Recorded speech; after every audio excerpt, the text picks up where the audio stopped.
While people are gathering, we will answer the questions. So for those of you who've already listened to my lectures, you can ask me questions.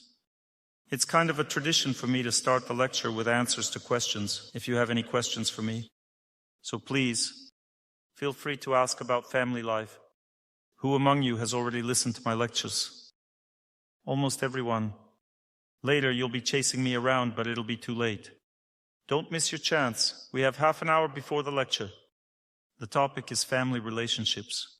Please, your question. You need to turn on the microphone. Hello, how to prepare for pregnancy?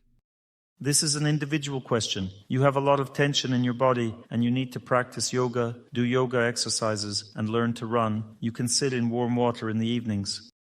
That's how you can prepare. You need to release this tension. You can apply coconut oil to your body in the evenings. This is a very individual matter. It's better to ask questions that can help everyone.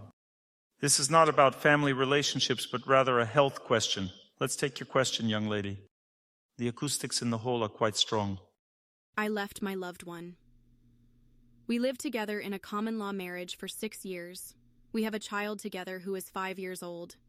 I left because he was using drugs. I am engaged in spiritual practice, I pray, trying to forgive him somehow.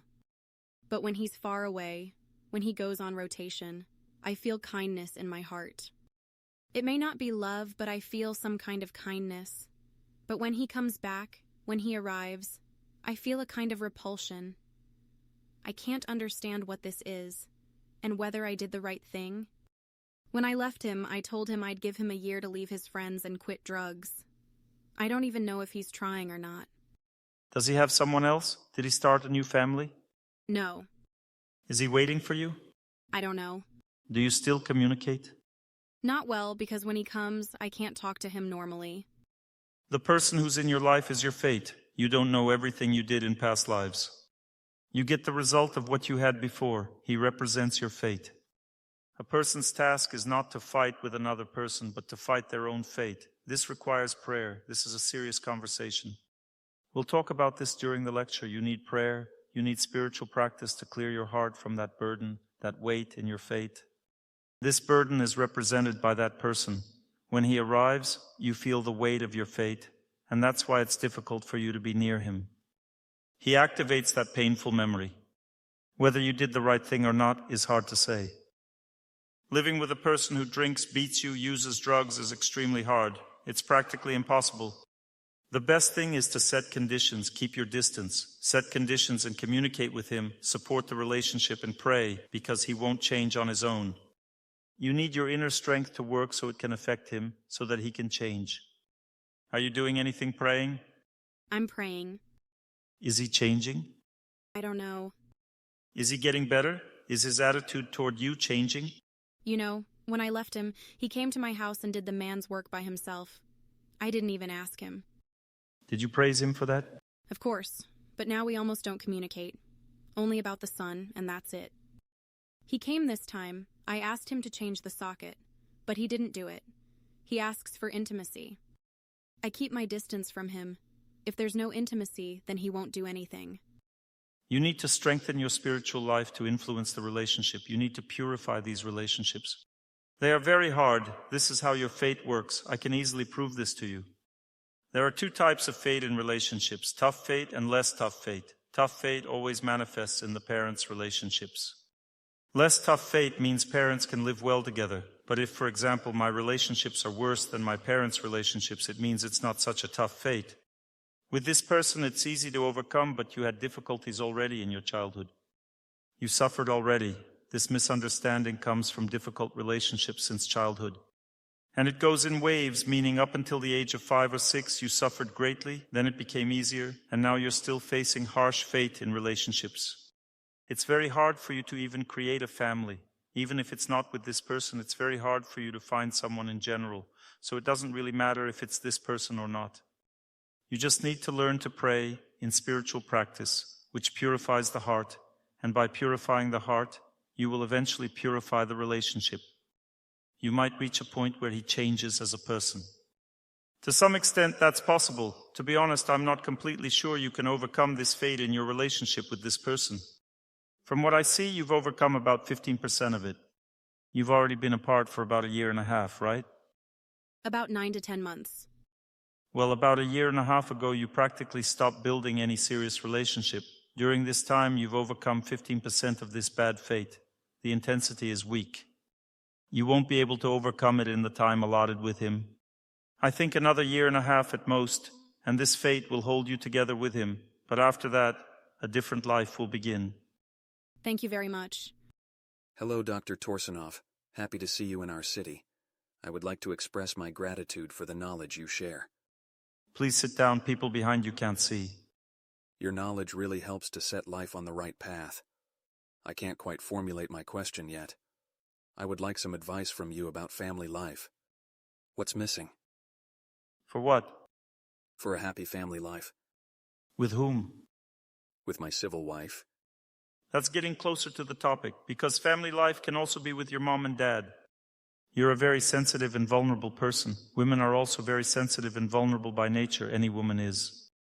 This is normal for them, but when a man is sensitive and vulnerable, that's when the difficulty arises, because a man should be steady in dealing with a woman's emotions. He should try to endure.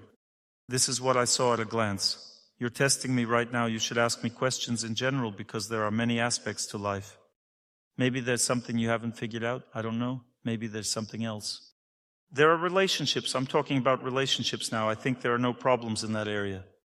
In general, everything you said is correct. You see, he's testing me. You should ask questions. No, I'm not testing you. Things are going well. Everything is fine. Yes, things are going well for you. That's a fact. I think it will only get better, because I'm working on it. Is your wife sitting next to you? No, she is at home. What's her name? Victoria. She is a very kind and calm person. But it's hard for her with you, because you are emotional. Probably, yes. You need to develop masculine qualities. Maybe you should start doing sports actively. I'm already doing it. Strengthen your psyche, your will, so that it's easier for your wife to live with you, and then everything will fall into place. A man should be strong, steady, calm. A woman is like fire. She constantly tests the relationship, constantly checking its resilience. It's her nature. A woman has a fiery nature in relationships. A man should be steady. A woman is like waves, and a man is like a rock. He should stand firm, not be broken by emotions. I understand. Thank you. And try not to dive too deep into clarifying relationships with a woman. Don't dive in. You need to approach everything calmly. And kindly, very gently, carefully, tenderly, but do not get involved in relationship clarifications, because that's a dangerous zone. As soon as clarifications begin, trouble follows. Should I just do my duties? Do your duties, treat her kindly, and most importantly, understand that this zone where relationship clarifications happen is very emotional and heavy. And when people start living in this zone, they constantly try to prove something to each other, clarify things. There's no truth and no victory over fate. There's no way to survive, because there's no intelligence there. This is an emotional style of relationships. It's good between women. They go, "Oh, my dear, I love you." Emotional relationships work well between two women. But when emotional relationships start between a man and a woman, it destroys the family. There must be calm relationships, without excessive emotions. Kind. Emotions can be shown during celebrations, on birthdays. But emotional conversations in everyday life usually end in scandal. Your question. Good evening, Dr. Torsunov. And good evening to everyone. We've taken a bit of a complicated path. We decided to start a business as a family. And we've encountered the fact that my husband feels a little unsure of himself. He even asked me to ask a question. I can explain what's going on. A woman is woven from expectations, and she is always testing her loved one. For example, a man is going into an attack, and his wife says, "Shoot faster, shoot." And he says, "Listen, leave me alone. Let me at least aim. This is your situation now." You are constantly urging him. "I see your situation this way." You urge him, and he can't focus. He can't engage in the task because you are dominating and trying to anticipate the situation. Because you have a very strong, gripping mind. You understand very clearly and well what is happening. You want to explain this to him. But a man needs to understand everything on his own. Otherwise, he becomes bewildered. He doesn't know what to do. Should I let go of the situation? Two people cannot manage the situation. Either he manages and you then calmly accept it. Whatever happens, happens. There's not just two of us. Or you manage the situation and he just sits and observes. You demand responsibility from him. This means you need to let go of the situation. Allow him to figure everything out. But he's not like you. He's the kind of person who will have a hard time making the right decision. He is a follower in business. He's not a leader. He's a leader of another kind. He can manage people, but he can't figure out where, why, or how to act. So it's a difficult thing to do business, because that's where a person's character and potential are revealed. I think his potential is more in interacting with people. I don't know what you do in general, but his potential lies there. And your potential is in seeing clearly where to direct your business, what needs to be done, how to make contracts, and so on. He won't understand that on his own. Yes, he's a bit out of this field. You handle that, and he doesn't interfere. He does something else, and you don't interfere. The question is how to add confidence. Or maybe each should stick to their own business, and each will have their own confidence in something. Yes, it's better for each to have their own direction. And how to avoid destroying the family with business. They say it's better not to do business together in a family. If the question is, will it destroy it or not? It all depends on the maturity of people. If you are mature, treat each other kindly, and put your principles below the person, then the family won't be destroyed. But if each of you stands firm, with principles above the person, if at home you start arguing about business when you're not at work, then it will be destroyed. I understand. Thank you. Because there are two types of relationships. There are personal family relationships and there are business relationships. Business should only happen at work and family matters should stay at home. Forget about business at home. And if you live business all the time, then he'll want to have a woman. A woman, not a colleague. I've seen this many times in life. People work together all day from morning till night. The man starts needing female affection. He starts needing a woman. And he gets himself a lover. Then he marries this lover. And with his ex-wife, he continues doing business. I've seen this happen a few times. Thank you so much. Hello, Dr. Torsunov. I have a question for you. We've been living with my husband for a little over a year. We have a daughter who is 1 year and 2 months old. And recently we've started living in separate rooms, like neighbors. That's fine, that's normal. Because a man and a woman discharge their energy onto each other. They get tired of each other. If they sleep together, it can even harm their health. Often they overheat each other. Living together, especially sharing the same bed, is good for some, but not for others. Why? Because people gradually get tired of each other and it becomes difficult. They need a little space, some distance. We don't really have a relationship. We got together for the child. No relationship means you haven't developed the ability to build one. You don't know how to build a relationship. How long have you been listening to my lectures? I listened before. The question is, what do you want from me? For me to confirm your thoughts or to tell you the truth? The truth, of course. The truth is that you don't want to hear the truth from me. I want to. Really? Have you already decided to separate from him? Why are you asking me about this?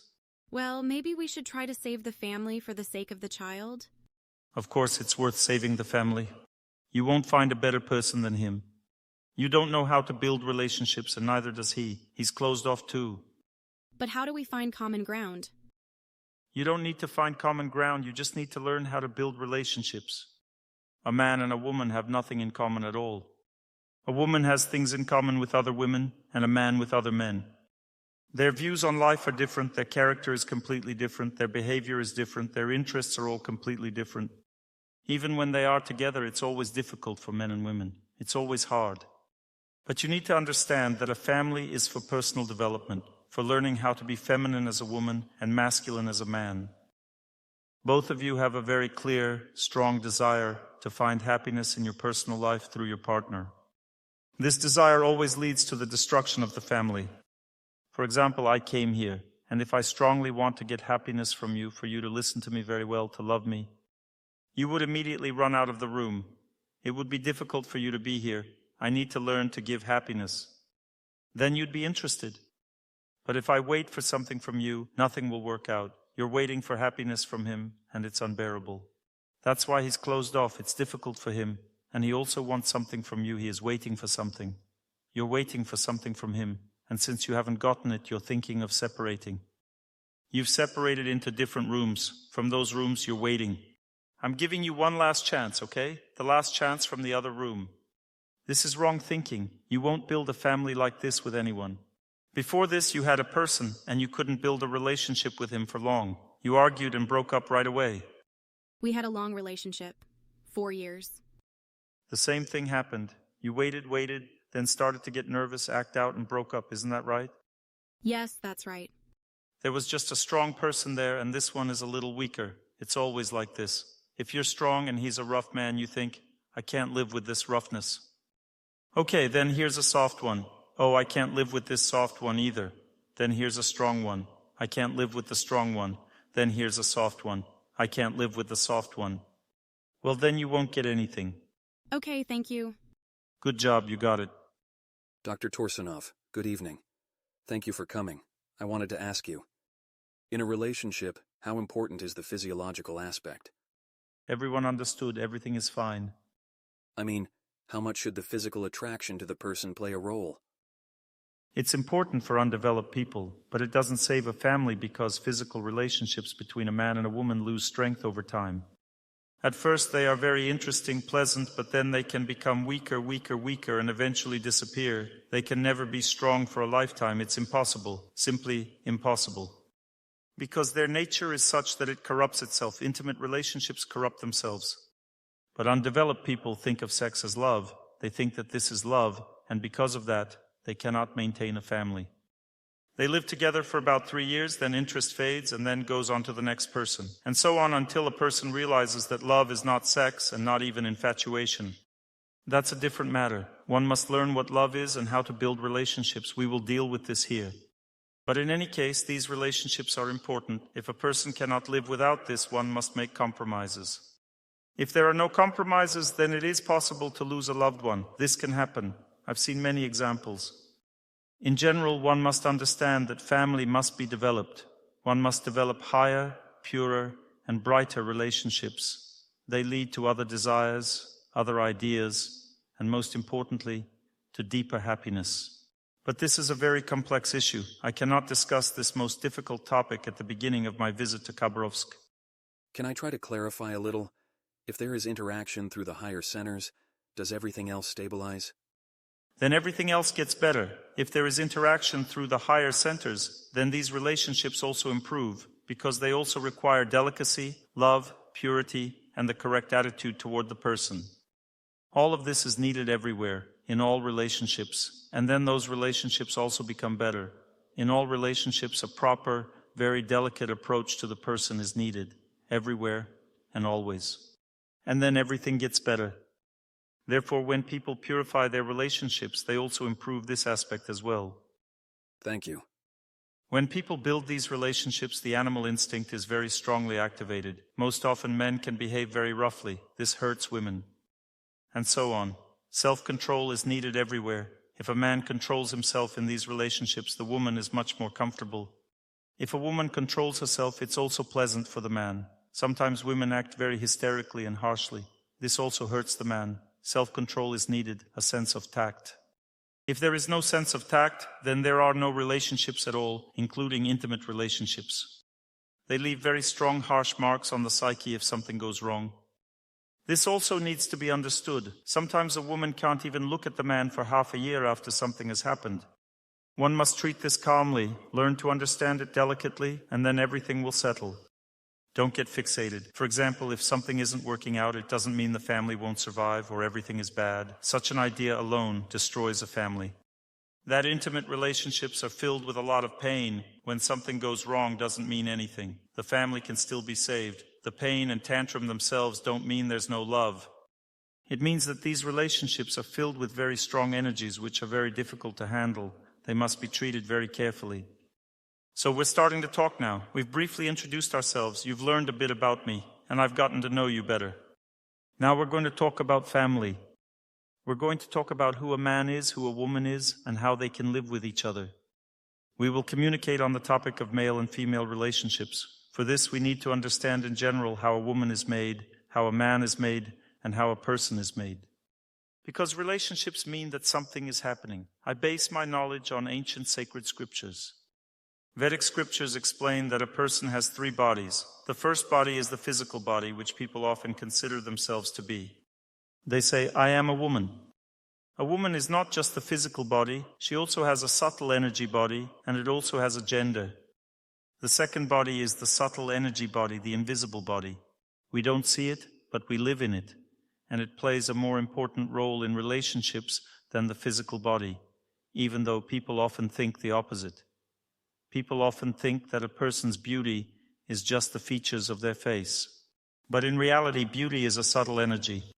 Beauty has a subtle energy nature, not a physical one, although the physical nature confirms beauty when a person feels something from another person, then looks at the form to confirm it. Yes, indeed, a beautiful person, but the sensations themselves come from the psyche. Appearance confirms what a person feels inside. There is an invisible, subtle energy body. And this invisible body is the foundation of relationships. There is also a spiritual body.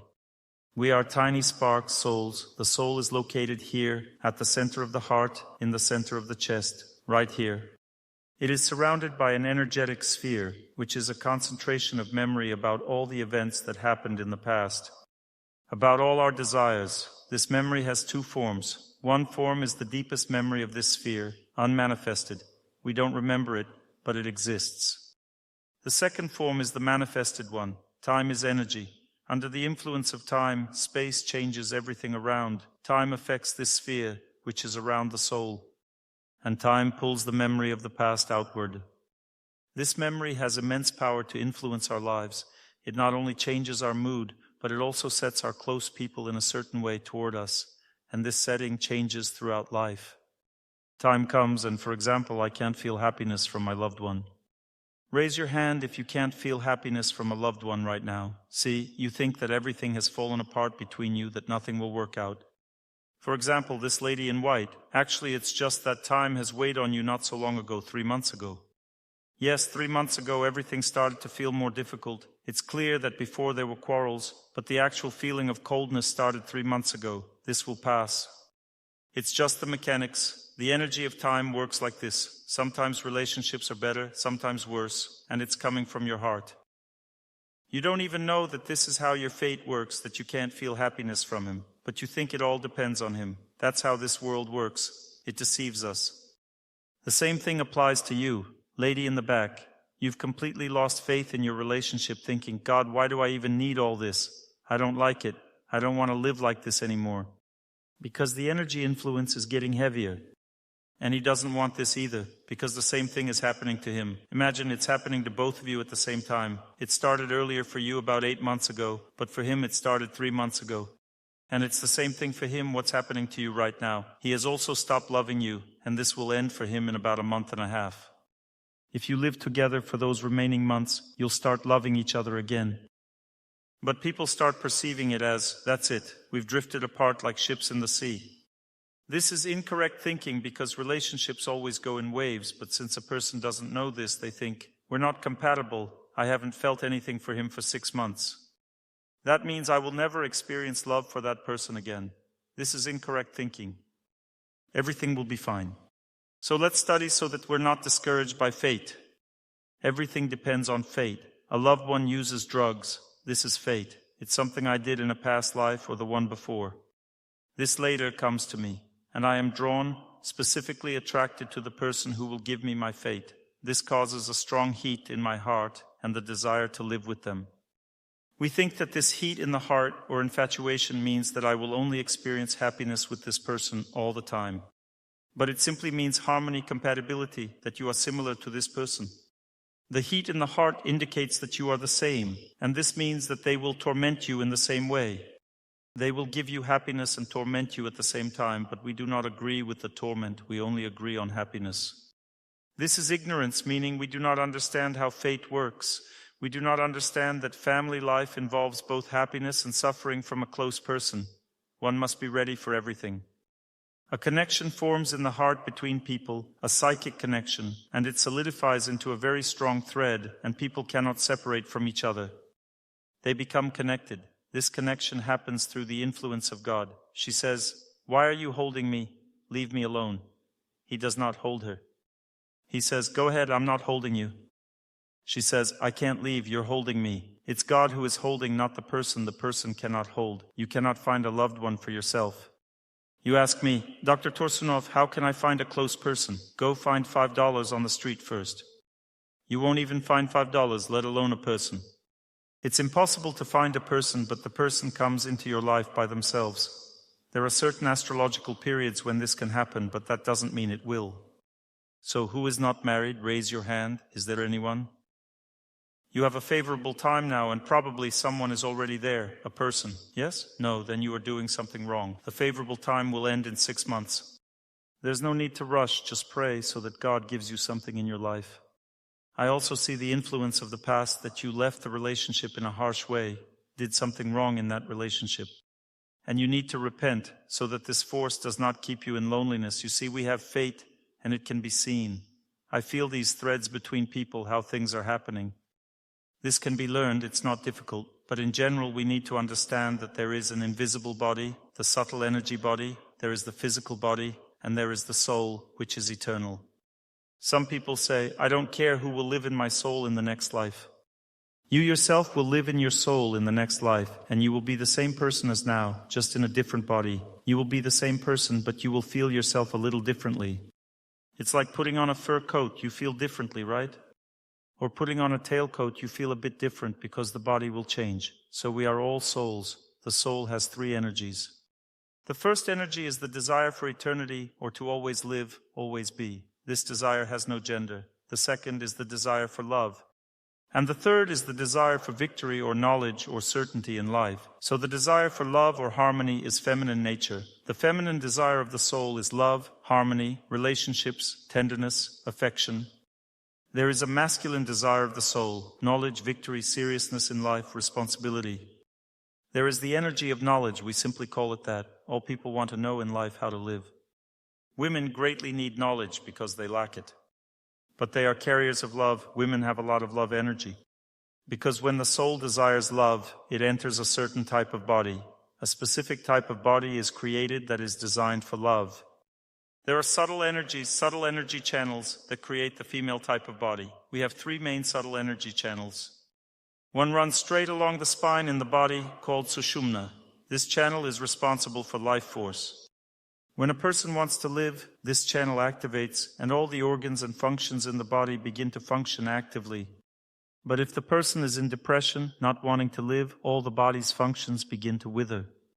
This is how the central subtle energy channel works. On the sides there are 2 more subtle energy channels running along the spine. On the left side there is a channel called Ida. This is the feminine channel, and therefore the left side of the body is the feminine side. In both men and women, the left eye is the feminine eye, and the right eye is the masculine eye. So the left channel is Ida, the channel is called Nadi. In women, Ida Nadi works 3 times stronger than in men, and this forms a specific type of body. The body forms very delicately, the skin is very sensitive, the feelings are very vulnerable. Women are sensitive and perceptive, they have a strong sense of beauty, the beautiful purity. Women experience a strong sense of happiness from what is happening around them. This is how the female body forms. It happens because of the desire for love, because the goal of a woman's life is love and harmony. Because of this desire, the female body is formed. On the right side, there is Pingala Nadi, the subtle energy channel that forms the male body. And the male body is formed because of the desire for victory, knowledge, and overcoming difficulties. That's why a boy is always running around, wanting something, achieving things, and fighting with everyone. A boy always defends his position, while a girl, on the contrary, tries to be in harmony with everyone, wants love, and is always with her toys, loving all the little bunnies, teddy bears, kittens. A girl needs love, while a boy needs to do something, run, shout, scream, and fight. And when a girl is born, she, as a woman, has natural purity, so it is easy for her to understand everything that is happening. It's very difficult to change everything, but easy to understand. That's why from childhood, a girl understands everything. She understands how her mother behaves, how her father behaves, what their relationship is like. A boy understands nothing. He doesn't get it at all. If you ask him, does your father behave correctly? He just stares at you and doesn't know what to say. And how about mom? He doesn't know. Do you want to go play? And off he runs, that's it. His psyche is focused on overcoming difficulties, meaning he engages in action. A man is made of action. A boy wants to act, do something, overcome something. That's his nature. But a girl is made of relationships. She observes how everyone behaves and she responds immediately to love. If someone says to her, please do this, she goes and does it. A woman is naturally obedient to love. But a woman is extremely independent and disobedient to any pressure. That's why if a man says, listen, you know what I want to say, she immediately responds, don't say anything to me. A woman cannot tolerate any pressure at all. That's her nature. While 40 men can live peacefully together in a barracks, it's not a problem for them. For women, it's impossible. 2 women cannot live together in one room, let alone 40. Each woman has her own requirements for life because she controls the territory. A man controls things like the social relations of his family to the world. Therefore, he controls the whole world in relation to himself and his family. He creates boundaries for the family's life. He lets some things into the family life and keeps others out. He fights for its existence, for money, and so on. And within the family, the woman controls everything. She is the boss there. And what is inside the family? First, there is an apartment, and she controls it. If her husband decides to give her a birthday present, like rearranging the furniture the way he likes, that would be a bad present.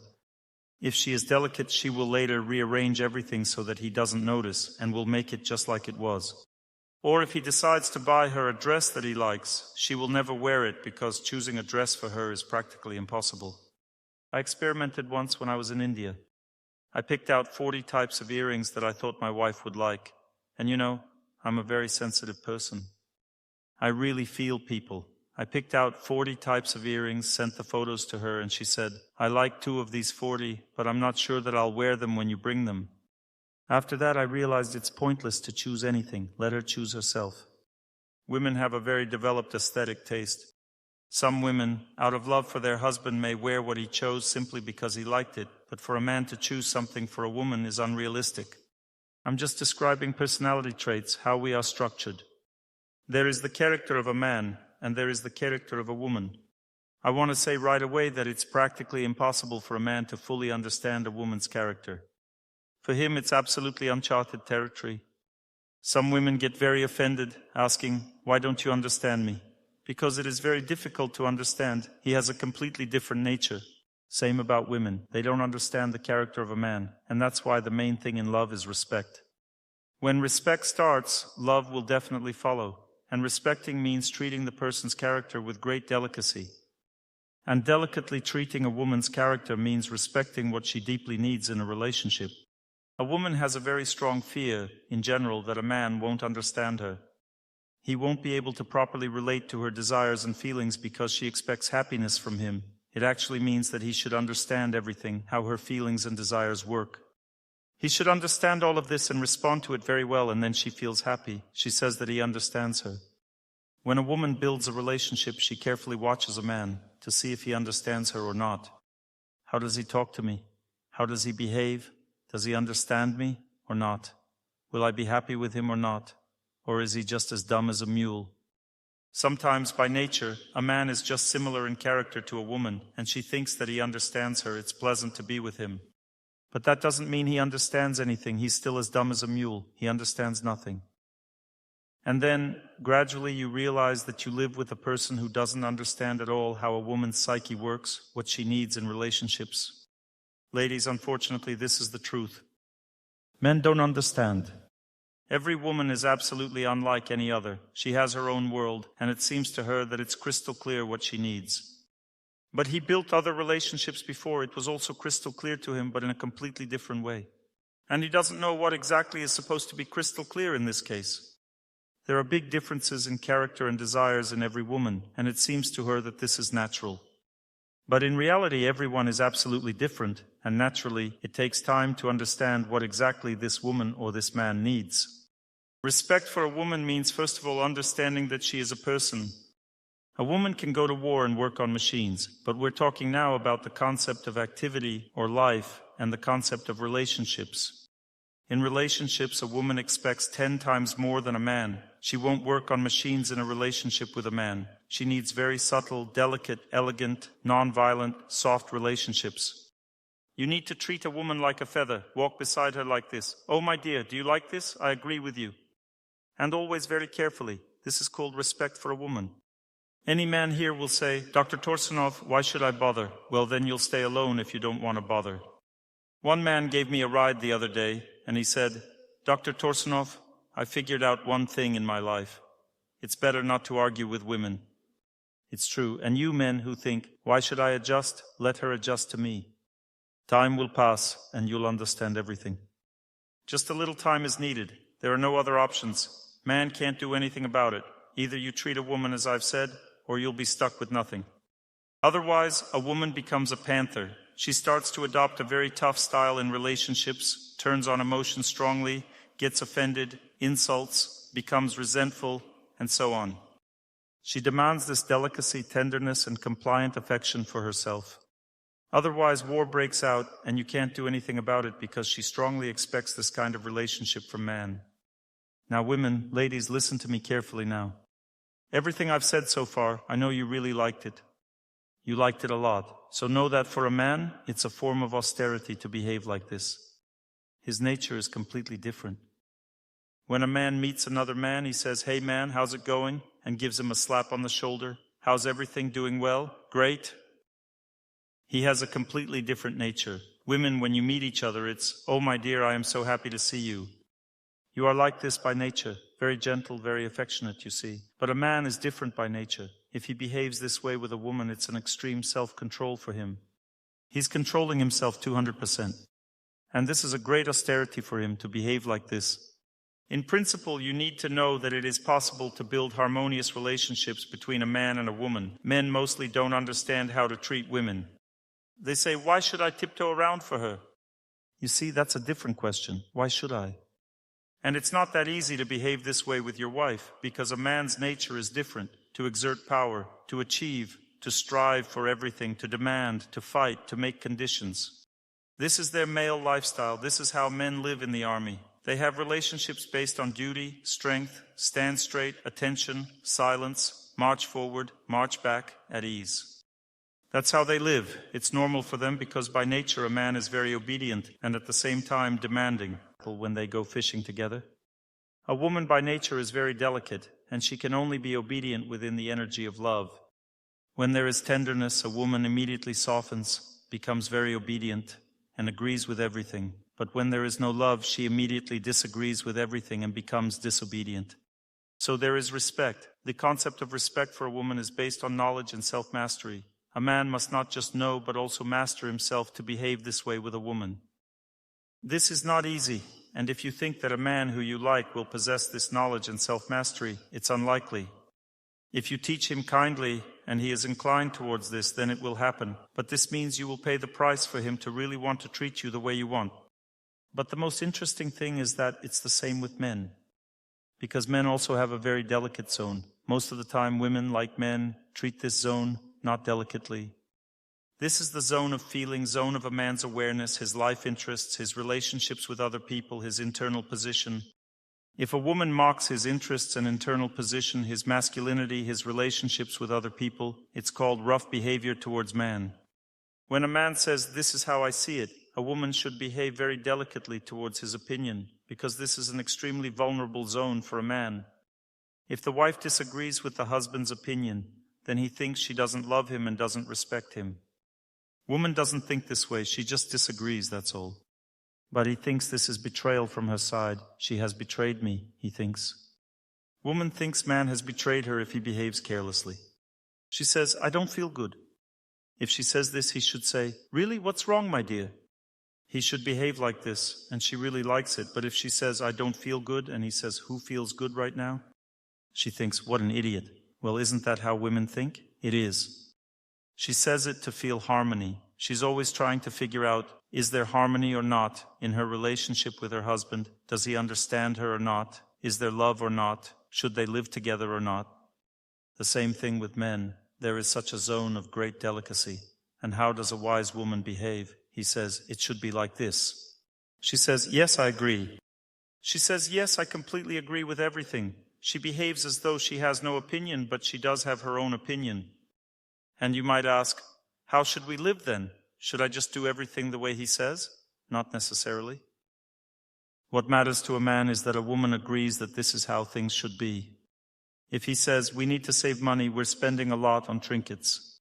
She says, yes, I agree, we need to save money. He says, great, now we'll save money. You got it, we'll save money. Right? The next day, listen, we need to buy diapers for the baby. Man says, we decided to save money. She responds, yes, we did decide to save money, my dear, but we need to buy diapers. He says, well, all right, as an exception. Then we check the budget. It's exactly the same as last month, but man is satisfied.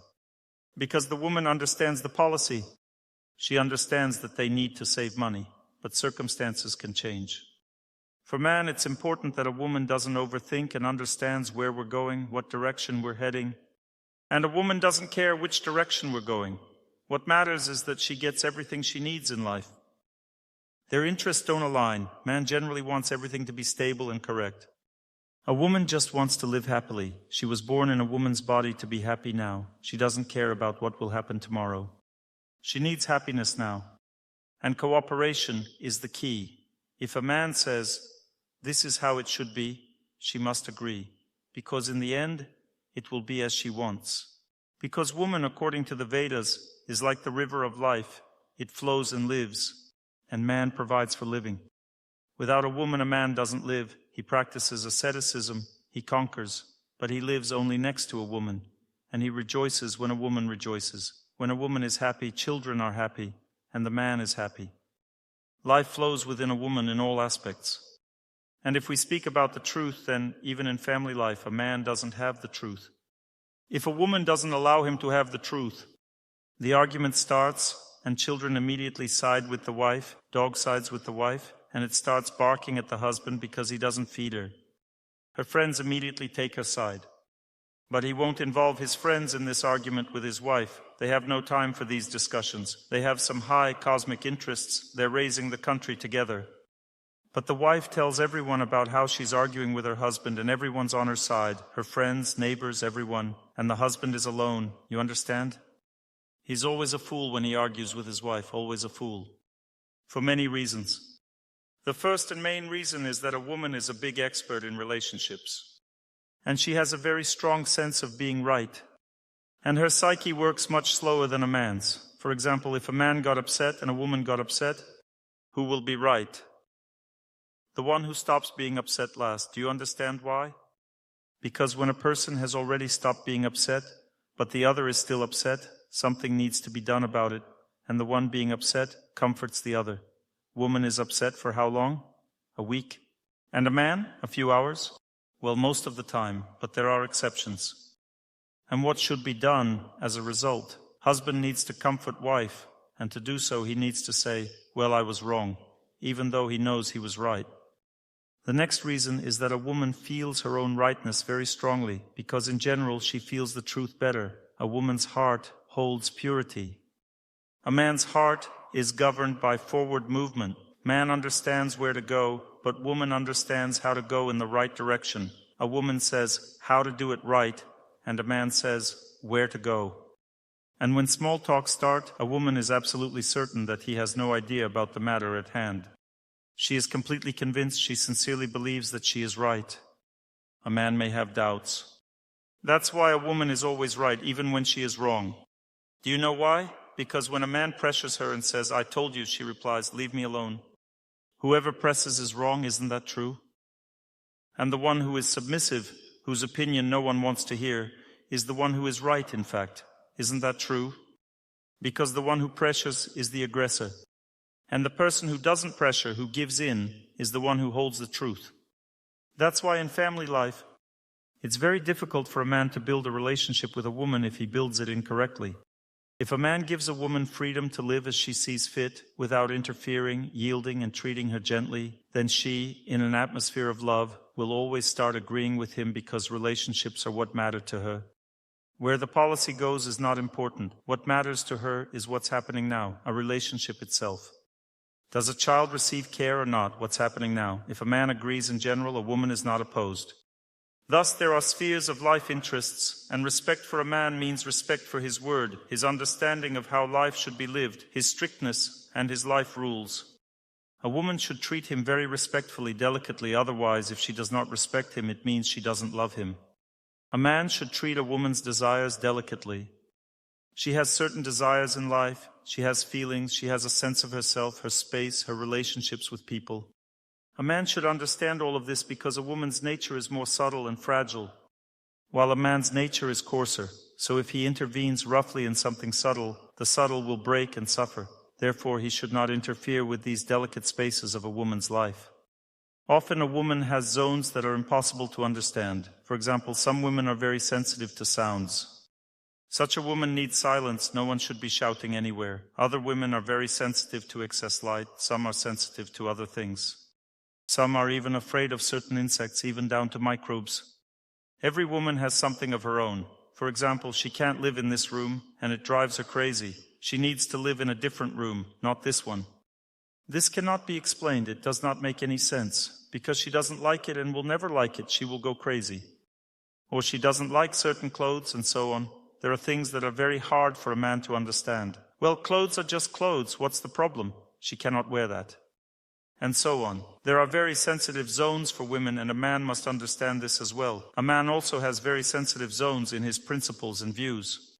There are certain quirks in men too. And there is nothing you can do about it. You just have to accept it. There are very strong flaws in the character of both men and women. There are significant gaps in their character. This comes from the nature of the person as a whole. The main flaw in a man is that when he achieves something in life, he often doesn't know how to relax and rest. This leads to harmful habits. There is a very sensitive zone in a man's character and psyche, harmful habits and his ways of resting. These habits are usually abnormal. It could be gambling, or he might spend entire days online, or smoke certain substances, or drink with friends, or want to go out and wander. This all comes from tension. All this happens because they lead an unhealthy lifestyle. They cannot relieve tension. This causes them to run somewhere and do something that is not normal overall. This is a flaw in male nature overall. Harmful habits and harmful activities stem from tension if we look deeper into life. Women also have a zone that is very difficult to control, which brings a lot of worry, but because feminine nature is overall purer and brighter, it is the best part of humanity. Therefore, this is also a zone, a harmful habit, which is heavy for the family, for any family. It has a very heavy quality, but women generally don't perceive it as something bad. Although it causes a lot of trouble for the family, what is it? Every woman has a certain zone of uncontrolled desires. Before marrying a woman, a man should know where this zone is. Because, for example, if she craves silence and peace, it's enough for him to just find a separate room somewhere in the house for her to sit in when she wants to. This isn't too dangerous. Sometimes the zone of desire is to go on vacation somewhere, and that requires more money.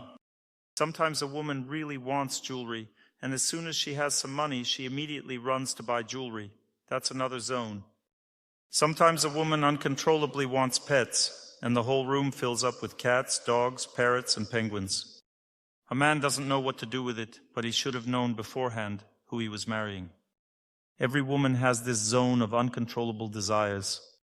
Before marrying a woman, a man should understand which zone this is and whether he can afford it. Will he be able to handle it or not? If he can, then he should marry. But if a man says, "This will not be part of our life," then the woman will just leave him. She cannot live without her zone of uncontrollable desires. These zones are completely different. Some women like to chat with their friends for hours, others like buying dresses, some like to sleep, some enjoy eating sweets, and so on. Each woman has their own thing, and it will never end. It will always be like this. Men also have a tendency towards harmful habits, but they hide it. Before marrying, a woman should understand how a man tends to relax. Perhaps he prefers some good ways of resting without bad habits. He may play sports, do some sort of training, or practice asceticism, or harden himself, but still he will spend time on it, and you will have to accept it. She might say, "What else do you need? Stay with family, stay home. Why do you have to go?" When a man is with a woman, when you spend time together, you don't rest. This is not a rest. Rest is when a woman engages in something feminine with other women, and a man is with other men. That is rest. When you are together, you work for each other. If you think that you can rest with each other, then later there will be tantrums, because there will be no rest. When you are together, it is work. I had a conversation yesterday. Imagine a situation. A woman started to have a major breakdown with her husband, throwing tantrums. It turned out that the reason is not having any female friends, so she expects her husband would bring her this rest. Or she expects from him that she will feel better, that she will relax and calm down. She expects this from him, but this will never happen this way. It is simply impossible, and therefore without waiting for it she starts shouting, throwing tantrums, and he doesn't know what to do with her. She wants something from him, but he cannot give it to her. A man will not give a woman peace. A woman won't give it to a man either.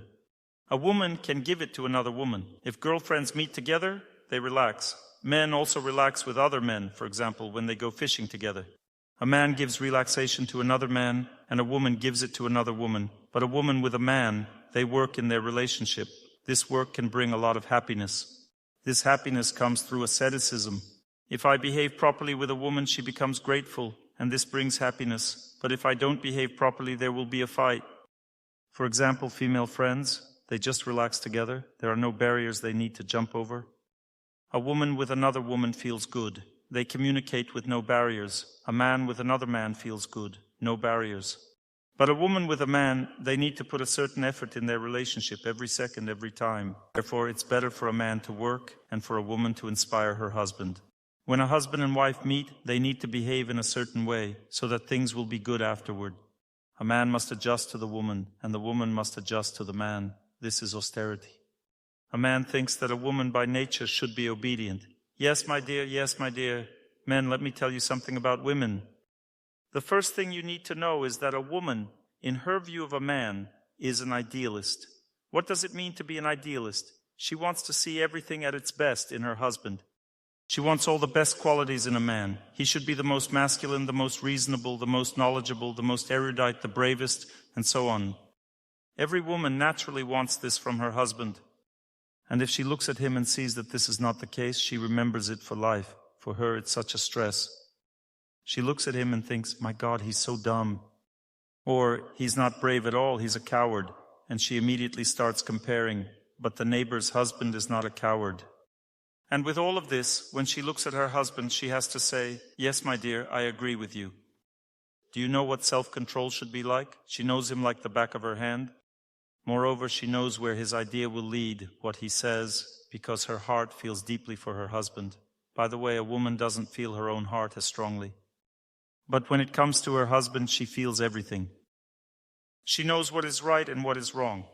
She feels what will come out of it, and she needs to agree. This is a great austerity for a woman, but she must do it, or there will be no happiness. You see, men, it is very difficult for a woman to be obedient. Because, first of all, she can only be obedient in an atmosphere of love, when everything is gentle, smooth, and affectionate. Then she relaxes and becomes obedient. Secondly, she sees many shortcomings in you. And she has to forget all of that for a moment in order to agree. This is austerity. It is also very difficult for a man to communicate gently with a woman because she wounds him emotionally. When a woman wounds a man emotionally, he protests against her inside. And at that time, you need to say, yes, my dear, yes, my darling. And she might still hurt him emotionally, because often women do not understand how to behave emotionally with a man. They do not understand that for a man, this zone in his heart is very weak. Let me start from the beginning. A person has 3 centers of intelligence. One is located in the forehead area, the second in the heart, and the third in the navel. These 3 centers of intelligence are connected to 3 desires of the soul. This center in the forehead is connected with the desire for knowledge, and a man has great strength here. For a woman, this zone is very sensitive and connected to knowledge. That's why when women listen to knowledge, they feel, oh, this is right. But men say, let's figure it out. They are insensitive here. They know what is right themselves, but women listen, study, and have an indicator here, while men have strength here. For a woman, the strength is in her emotions, feelings, and desires. It's from her heart where love is. In her head is knowledge, in her heart is love. A woman has strength in her heart, but a man has a very sensitive zone. When a man says, now I will explain to you, and starts lecturing his wife, she feels very uncomfortable. She gets tense. Enough already. She gets tired. I can't listen anymore. What does he want from me? Her psyche becomes tense. Just say what you want. Why is he dragging out this logic? Yes, ladies?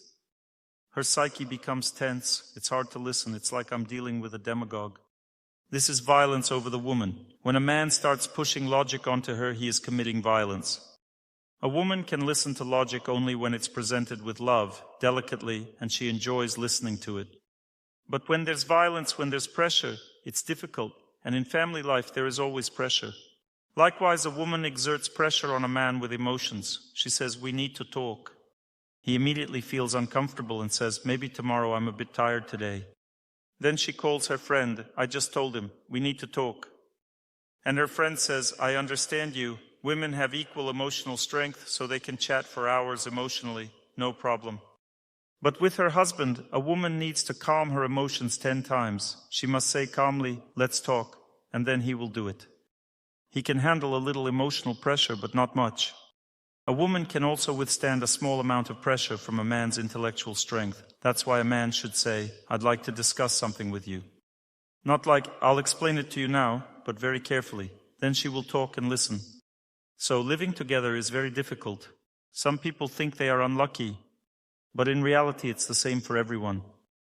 Life is difficult for many reasons. The main reason is not that our characters are different, but that love between people is inherently selfish, because true love is made of self-sacrifice. But it is also made of knowledge. A person must know that when they forget about themselves and do something for another person, then this brings happiness, only in that way. But if they want something from a loved one, then this happiness will not come. And when people are just thirsting for happiness from each other, it always ends in argument, that's it. Therefore, you also need to learn to love correctly, do you understand? It's very difficult to not wish for anything but to constantly serve the loved one. When their gratitude comes into your heart, "Thank you for what you do for me." That is love. You put efforts for the benefit of a loved one, and in return, there's gratitude.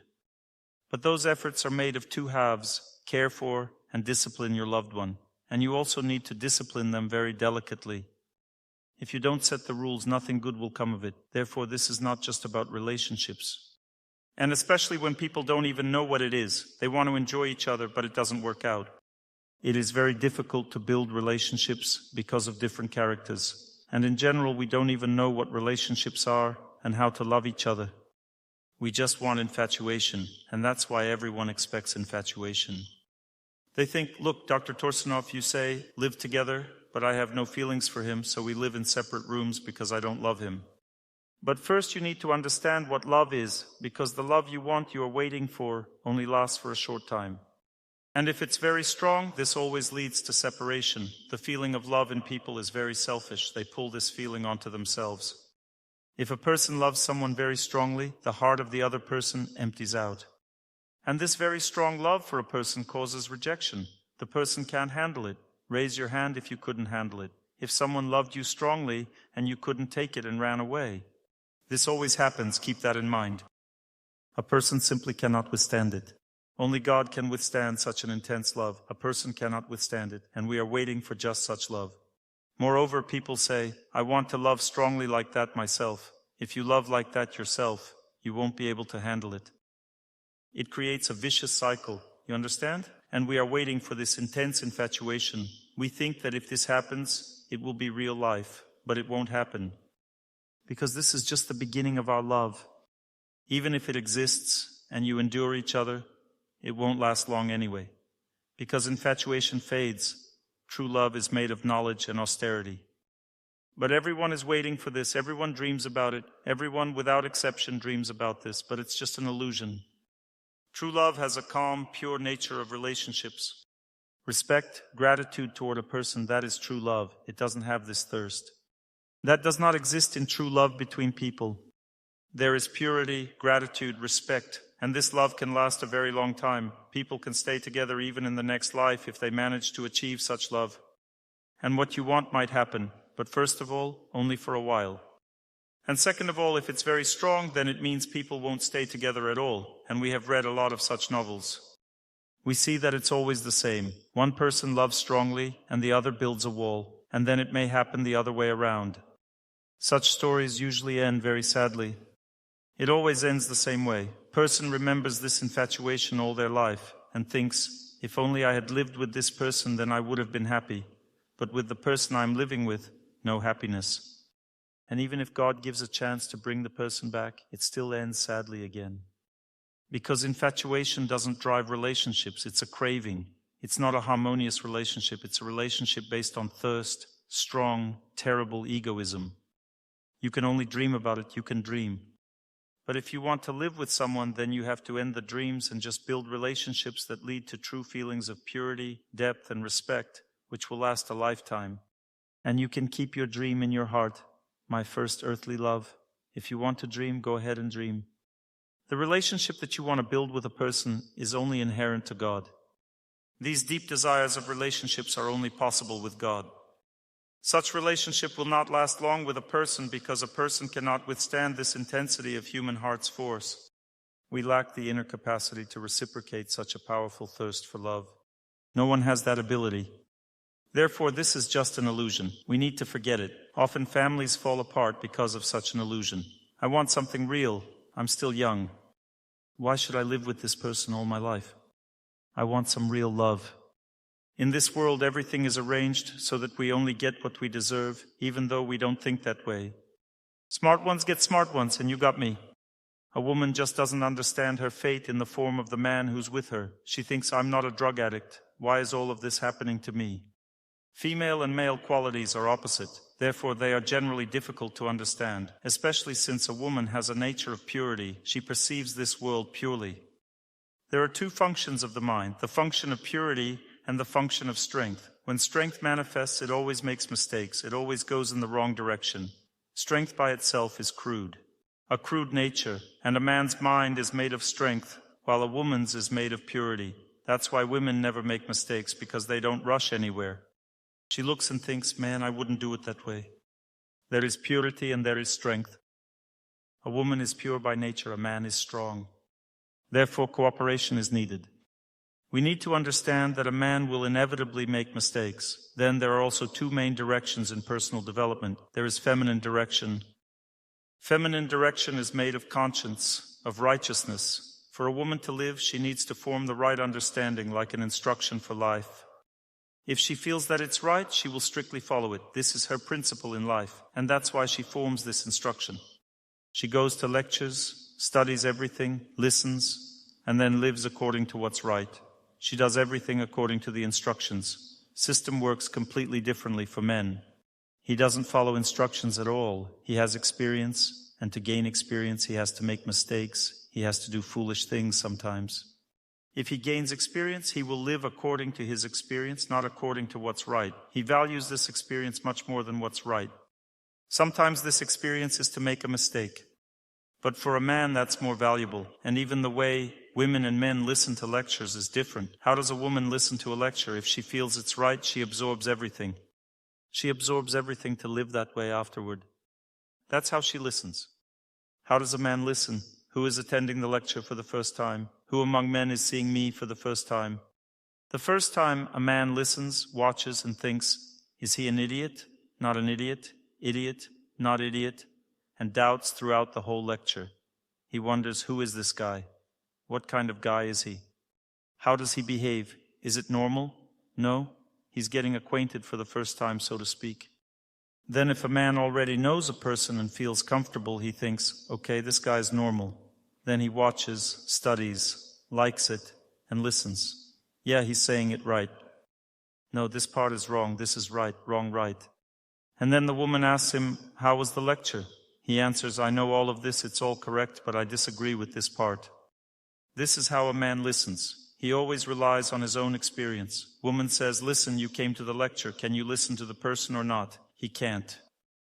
Because men have a different perception of the world. They always compare it with what they already know and then check it against their life experience.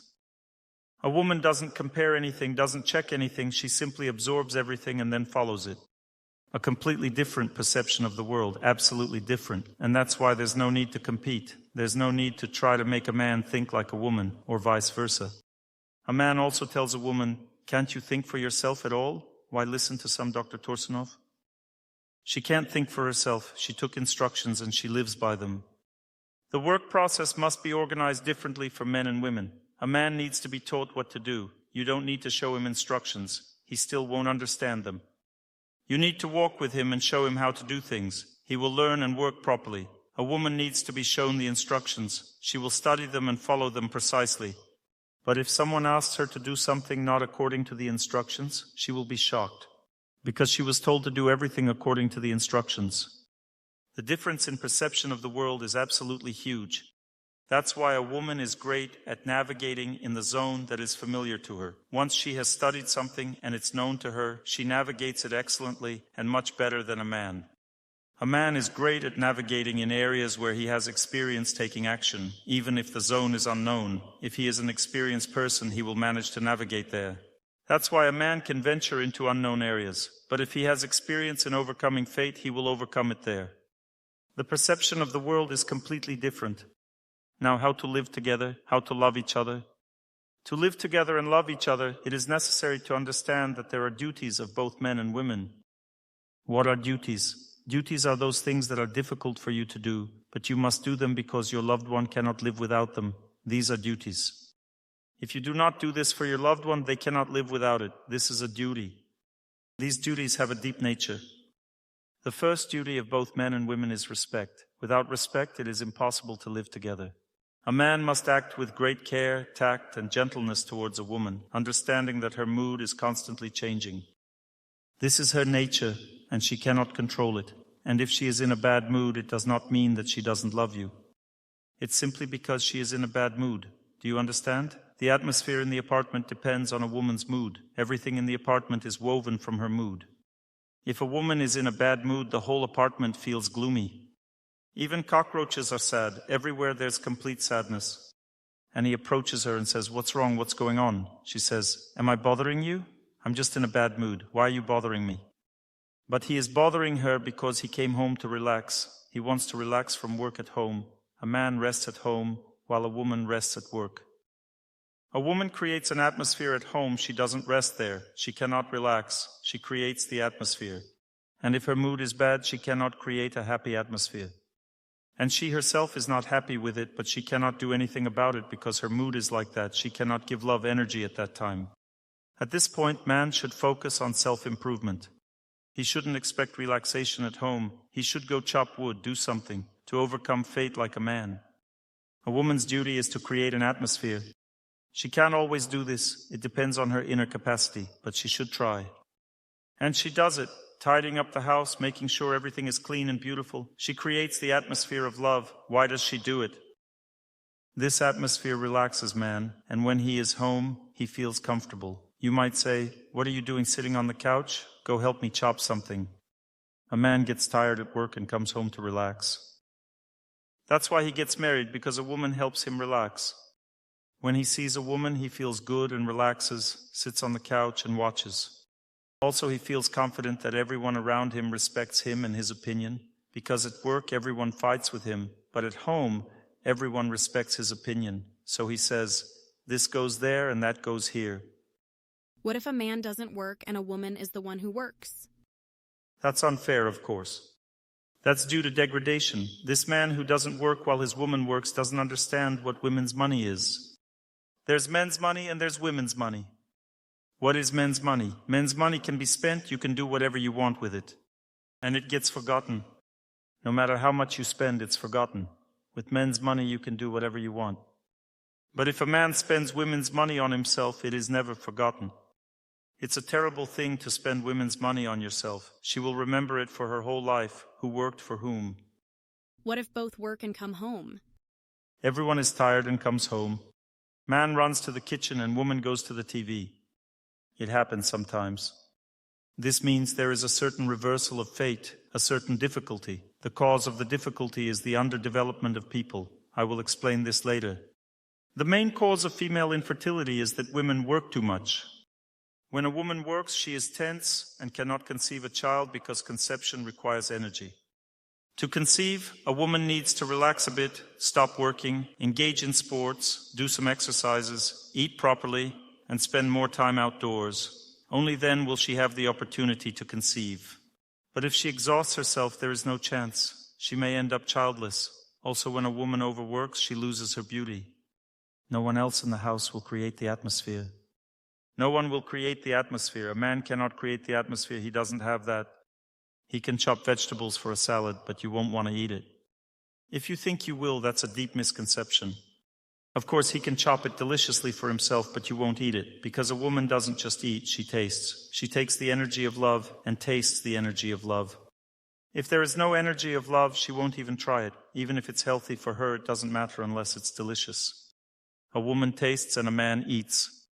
A man eats because he needs strength to fight. He needs to eat a lot. Once he eats, strength comes, and he says, "Thank you, everything was delicious." And what was specifically delicious, he won't always say, especially when he's very busy.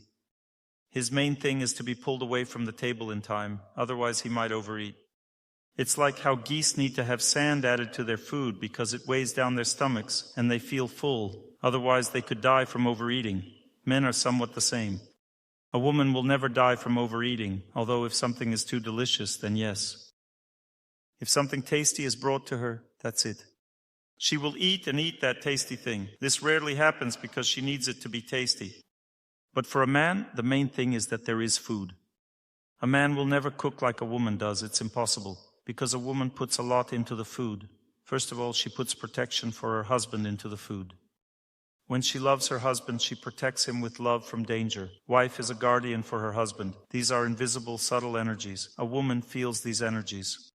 She knows how to cook to ensure he has everything well in life. Woman has this feeling because she is made of the energy of influence. And a man is made of strength. Tractor needs fuel to move. Woman provides this fuel to make the tractor run. That's why a man is inspired by a woman throughout his life. Whether he knows it or not, he feels inspiration from the feminine nature. If a woman inspires strongly, she can even make a man invincible. He can't even be destroyed or killed. You need to understand all this, how a man is made, how a woman is made. Woman's duty is to inspire man to develop. She must accept him as he is and always strive to see the best in him. This is her duty, to inspire man's development. A man's duty is to give a woman the opportunity to be happy. A man must overcome fate. When people fulfill their duties, the family becomes very strong in all aspects. Healthy children are born. Success in work follows. Good relationships appear, the right kind of relationship. Family becomes strong and reliably guaranteed. Often people don't even understand what their duties are. That's why I want to explain this in detail. First thing to understand is that a woman is the energy of the family, and if this energy is not inspiring, the family will be heading for disaster. Like in the movie Love and Pigeons, with others, men are like swans, but with me, a misfortune bearer. That's why for both woman and her daughter, husbands end up being alcoholics. Because if a woman doesn't believe in her husband, constantly doubts him, never trusts him, doesn't inspire him, always criticizes him, then he, accordingly, loses himself. There are studies showing that if a woman doesn't respect her husband, he will not be respected at work either. She is like a stamp on his face. The stamp she puts on him is what he becomes. If she inspires him, he becomes inspired. He begins to conquer fate, develop at work. If she respects him, he is respected at work. That's why behind every great man is a great woman. You understand? Otherwise, a man won't have the strength to be great. Therefore, a wife must have this strength. She gives this strength to her husband. Some men feel this. They wait for this from a woman, for her to support them. A man needs support. Support in life, in their affairs. They need to be believed in. If a woman doesn't believe in her husband, he won't earn money. It's just impossible. It's hard to believe in a person when a woman sees flaws in him. She wants him to be perfect. And this is the wrong way of thinking for a woman, wanting him to be perfect. A woman is not opposed. You need to make him perfect, not want it. And how do you make him perfect? You need to calm your own desires and accept the person as they are. So he's imperfect, for example. You need to accept him as he is and believe that he will become perfect and inspire him to do so. Then he will gradually become perfect. Let's say he doesn't want to work. You said he doesn't want to work. Believe that he will work and inspire him to do so. Inspiration can be given with a positive or negative attitude. Inspiring with a positive attitude means saying, "Listen, you can do it. Go get a job. Come on, my dear. Let's go together if you want. I'll help you get a job." Inspiring with a positive attitude. Inspiring with a negative attitude means putting money in a savings account. We won't eat on my money. We won't live on my money. We'll live on yours. We'll save my money for the future, for us to have a good future. For example, with my money, we can buy a house later. A woman needs a house. I work and I want to save money for the future, but we'll live on your money. And how will we live? The way we can. What's truly surprising is that for the most part, why do women work? Because they don't want to live just any way, they want to live well. They want to live as they want, and what's the sacrifice? The man relaxes and becomes a couch potato. If you live on what your husband provides, then he strains and develops. It's hard now, but in the future he will become a developed person. And you become a mother of many children. You will have time for everything because you invested in your husband. How to invest in your husband? By living on what he gives. If he gives little, then you live in poverty. If you want to work, save money for an apartment. After 5 years, you might afford a bigger apartment, and there will be more space. Women really like it when there is a lot of space. You need to inspire a man to develop. And a man needs to understand a simple thing. If you don't give your wife an opportunity to be happy, you will never be happy either, because she will torment you. A woman can't live unhappily. She will always torment her husband without a doubt. What does it mean to be happy? It means understanding what makes her happy. Every woman has her own thing that makes her happy. One woman wants this, another wants that. And a man says, listen, you want too much. Yes, women want too much. And that's why she was born a woman, to want too much. And when you are born a woman in your next life, you'll want too much too. But now you are a man, so you must defeat fate, earn money. And when your wife is satisfied and happy, you will also be satisfied and happy. Otherwise, you won't be happy. Well, I'm giving this information now for both men and women.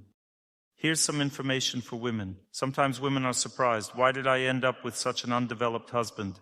When there is a woman's strength of faith in her man, he resurrects, he can conquer fate. He can stay strong and not break. But when a woman shows her strength to a man, everything happens the other way around. A woman's strength lies in being weaker than a man. That's her strength. She shows her strength when she shows her weakness in front of him. That strength, speaking about men and women, one must know the secret.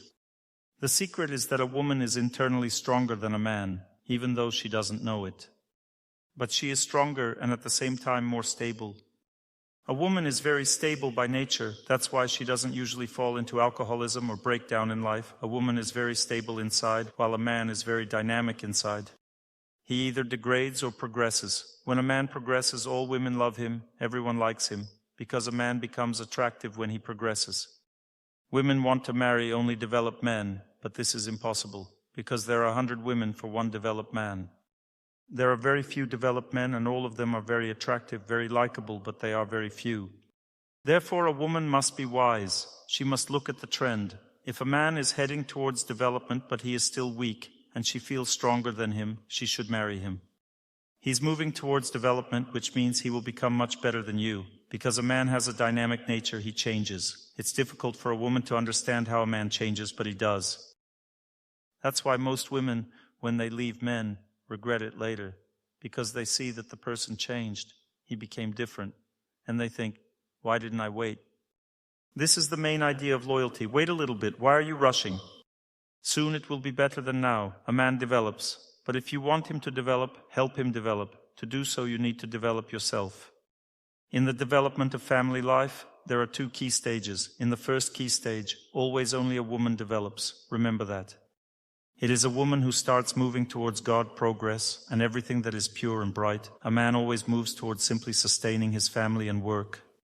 His psyche is rougher. He develops in society trying to feed his family. All his strength goes towards that.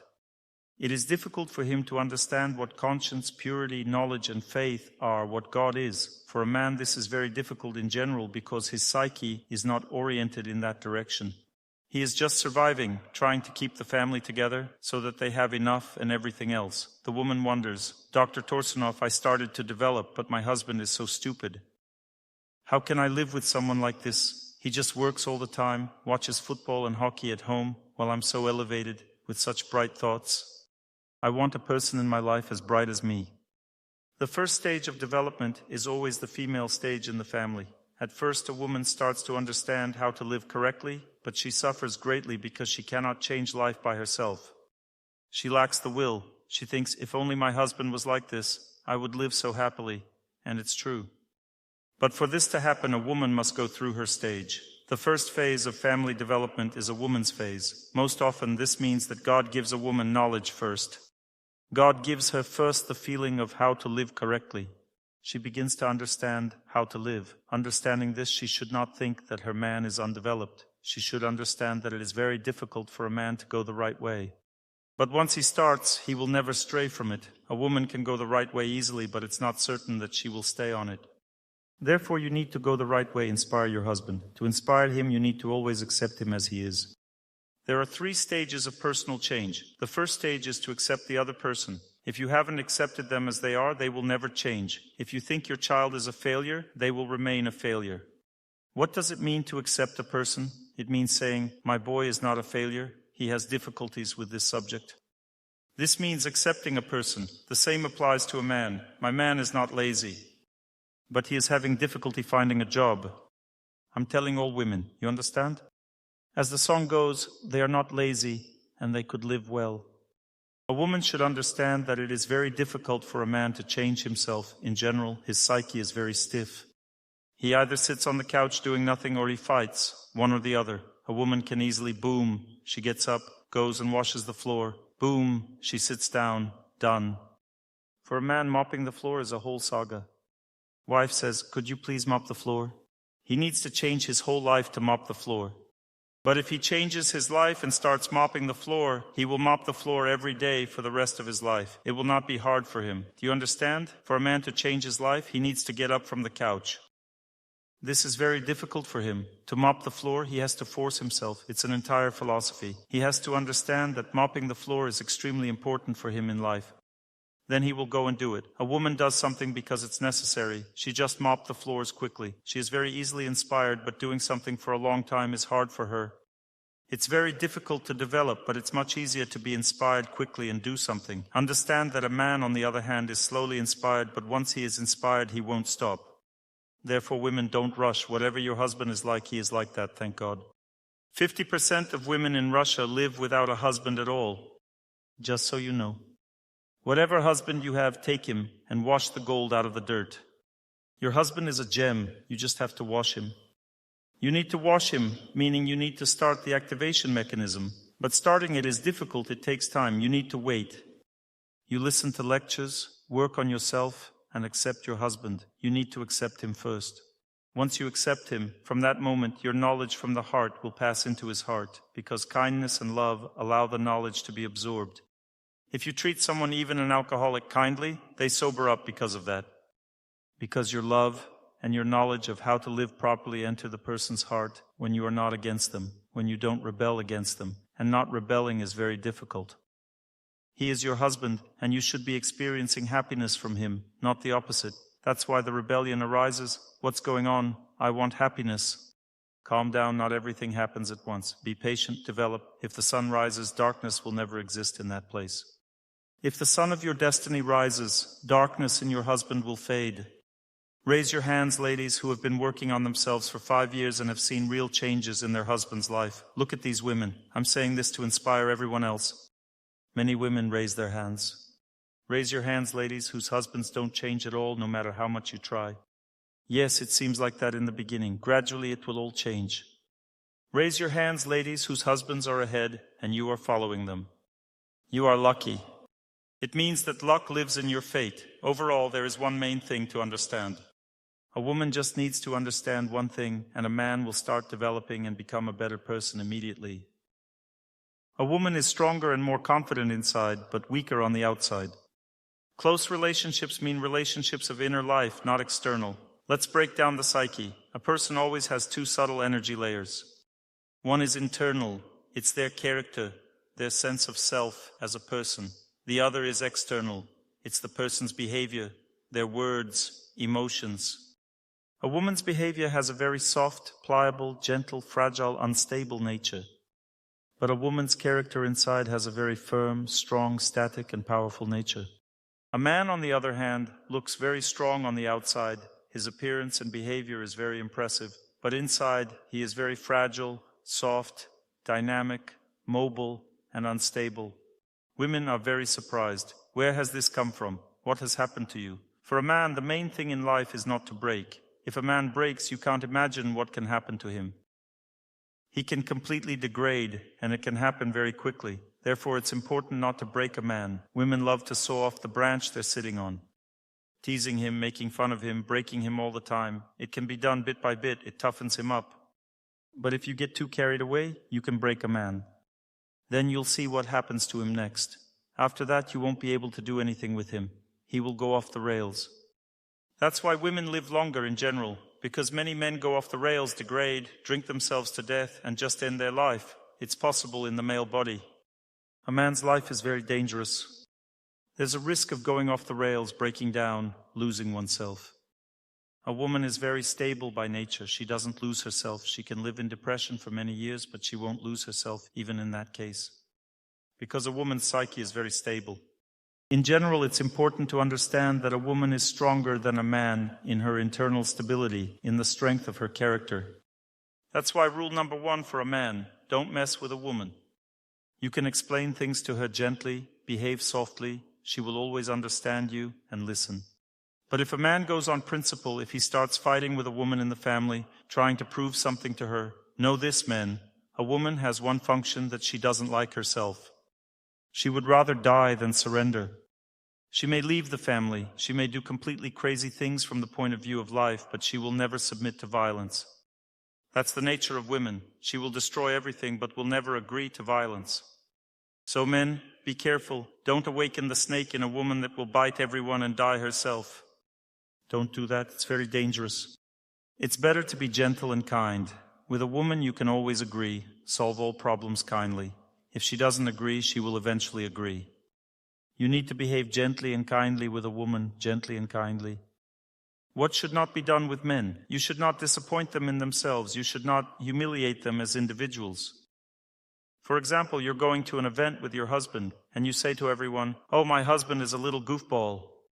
Or in front of all the men, "Look at you, you're such striking men, and mine, look at him, a little wimp." This is a betrayal for him. If a man hears this once in his life, he will never love this woman again. He just won't be able to, because it's the same as if you spat directly on the very essence of his existence. The essence of a man's existence is the desire for victory. He wants to be the strongest, the most powerful, the most authoritative, the most striking, and he must be supported in this. If his wife already tells everyone that he is not like that, it's his biggest defeat. A wife must never expose a man's flaws and weaknesses in public, especially among people he values and respects. God forbid she says something like that in front of his boss at work. This is complete destruction for him. The same way a man can destroy a woman. When there's a celebration and the wife has many female friends, he looks at her friends and says, "Listen, they're all prettier than you. You're the most scruffy one of them all." She'll come home and say, "Go find someone less scruffy. I'm leaving." There are very important values inside. For a woman, it's important to be beautiful, attractive, and gentle because through these values she fulfills the main goal of her life, love. That's why a woman is constantly trying to look good. She needs harmony with the world to be loved. This is very valuable for her. For a man, it's very valuable to be strong, wise, victorious, influential. This is very valuable for a man. If a woman doesn't support this value and a man doesn't support the woman's value, then people destroy love, and this happens simply because of ignorance. There are responsibilities that help life greatly. It's very important to understand that for a woman, the process of eating doesn't have much importance. She can just find somewhere to eat, have a quick snack. What matters to her is that there is something tasty at home, and she doesn't worry about it at all. For a man, fueling a car is a ritual. He needs to put the hose in and wait for the tank to fill up. Otherwise, the car will drive 5 feet and die. A man is like a car that needs to go a long distance, and the fuel must be of good quality. That means without impurities, such as water and so on. Otherwise, the engine will break down. Therefore, for a man, it's very important how he is fed. It's crucial that the food is filled with love, that there's plenty of it, and that his wife herself gives it to him, cooks it, and fills him with this energy. For a man, eating is a ritual because it greatly affects his future fate. It's an important process in life to feed a husband. The energy he absorbs through food from his wife is the foundation of his life. With this energy, he can accomplish a lot. A man can eat very rarely while a woman constantly snacks. A man eats and forgets about it, then he focuses on his activity, so he needs to eat a lot at once and then immerse himself deeply in work. Some women don't understand this. They say, "Cook it yourself." He can't fill himself with energy on his own. You can't pull yourself out of the mud by your hair. A man receives the energy of love from his wife. Yes, of course, he can get nutrients in the cafeteria. But in the cafeteria, a man does not feel satisfied. He needs the energy of love, which is why he gets married. He nourishes himself with the energy of love from his wife and then goes forward with strength. If you don't appreciate this and say, "Cook it yourself, why are you bothering me? Just go and help yourself, everything is over there." If a woman doesn't understand this, a man doesn't feel that she gives him happiness, that she is his wife. He thinks of her as a person living next to him. Do you agree, men? You hear the sparse male agreement. Know that it is worth a lot. A very important responsibility of a woman is to cook for her husband, to feed him. The way to a man's heart is through this process. Don't say that men are strange and overly attached to food. No, it's not the food they are attached to. They are attached specifically to this energy of love, to the filling by the wife with this strength, which then gives them the ability to overcome fate. This is what men are attached to. There are certain key things that a woman needs to understand. I am now talking about some positive things. The main positive thing is supporting your husband, forcing yourself to do so, because this is a strong austerity for a woman. Because she sees his shortcomings, she wants to talk about them, but she needs to speak differently, support him, endure his flaws, and hint at his shortcomings through this patience. When he says, "Well, see, I'm drinking less," you need to say, "Of course I see, of course. Agree, but not too strongly." And he will immediately understand that he needs to drink even less. You need to educate your loved one carefully. Carefully means not imposing your understanding of things. Carefully means supporting your man, nourishing him with strength. These are the positive things that need to be done, but there are also negative things that need to be done. A woman needs to understand that she is not the only one who possesses the energy of love. A woman needs to understand that other women also possess this energy. Let's be honest and straightforward. When a woman is lonely, it doesn't matter if the man is married or not. If he loves me and is a good person, then I can't do anything about it. Although I understand that it's not right, I can't help it because I'm alone and I want happiness. If this man loves me, then it's his wife's problem. This is how women think, and that's why a wife must protect her husband from other women. Now I will explain how. Listen carefully. The first rule: when a man looks into a woman's eyes, he sees only loyalty or no loyalty. Loyalty or no loyalty. This is a very deep feeling and it lives in thoughts. For example, if a woman thinks, "Even though I'm with him, I could have found someone better," this is not loyalty. And when a woman thinks this way next to a man, then on his forehead immediately appears the label of being a Casanova. An Italian last name appears. It's not in the passport, but it's on his forehead. And all other women see it. If a man looks at his wife and sees the strength of her loyalty, this strength keeps him with her. She thinks, "This is my person, I don't need anyone better or worse, this is my man." Then he perceives himself the same way. There are many beautiful girls around. Beautiful girls are all around, but you lose your beauty, right? Or not? Right, because there are many young girls around. The younger they are, the more beautiful they are, and you lose your beauty, and it becomes an unequal battle for your husband, because a man in general can marry a girl 20 years younger, if it comes to that. The battle is unequal. The younger the girl, the more beautiful, so what to do? You need to be very loyal. When a woman is loyal and she has no doubt that this is her man and she needs no one else, a man cannot leave her. Let's say he met someone else. He falls in love and starts communicating with her. If at that moment when he starts this affair, you feel that you need no one else, you can stop it by awakening his conscience. You say, "Listen, did you stop loving me?" Of course, he won't tell you the truth because men are all liars by nature. He will tell you stories like the one from Comedian's sketch, where a woman comes to a colonel and explains how her husband is on special assignments, and because of that, he has a marry the radio operator, and they constantly need money for this special mission. He will confuse your mind while he's just out there fooling around. Men love to deceive women, to put stories in their heads. Simply, honestly, and strongly tell your husband the truth. At the very beginning, as soon as you notice something is going on with him, and you'll feel it in your heart for sure. And at that moment, his conscience will still be working. If you miss that moment, his conscience will no longer work, and then you will lose him. But if you control the situation, you strongly impact the very idea of having female friends. There is no such thing as friendship between men and women. If a man has female friends at work, it means it's a dangerous situation. Because generally, how does a man lose himself? A man loses himself because of unhealthy relationships. At first, a man allows himself to have female friends at work, then these female friends gradually pull his consciousness toward the feminine nature. A wife herself repels a man from other women simply by her strength, her existence. If a man starts having female friends, the protective mechanism no longer works, so a woman should not allow her husband to have female friends at work. Similarly, a man should not allow his wife to have male friends. There are business relationships at work which are completely different, but when she starts opening her heart and complaining about fate to them, it's natural that he will defend her and criticize her husband. It turns out he becomes like a second husband, the one to whom the wife speaks and opens her heart. Therefore, it is a woman's duty to open her heart to her husband. A woman always has doubts in life, and she must always share with her husband and do it delicately. If you share with your husband, you won't feel the need to share with other men. You should not share with any man except a mentor. Now I will explain the difference between a mentor and a man. If a mentor is interested in you as a woman, he is not a mentor.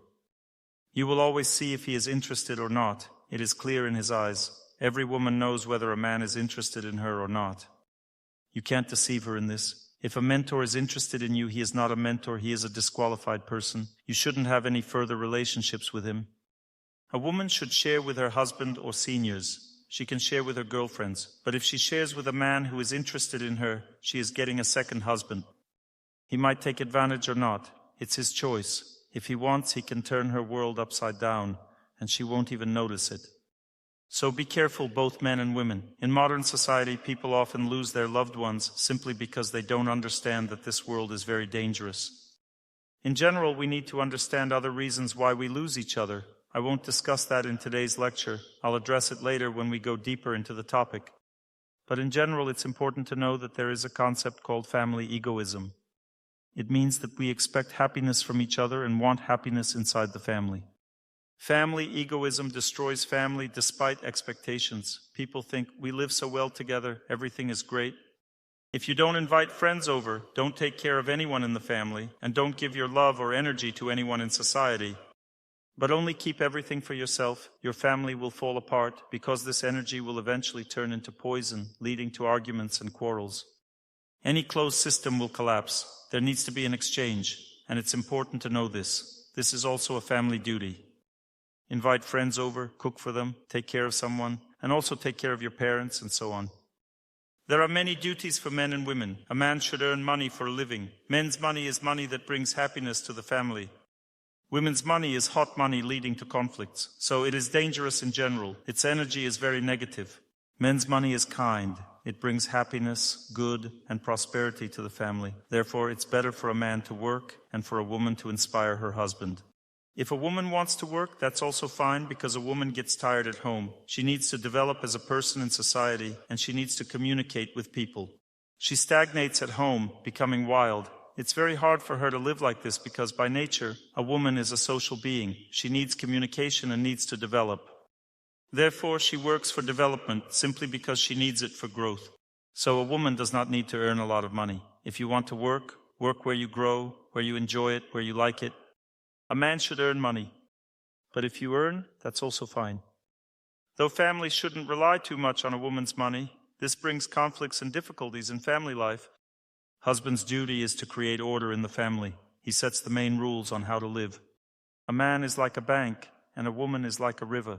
A woman lives, she flows, she enjoys life, she loves children, and everyone around her loves her.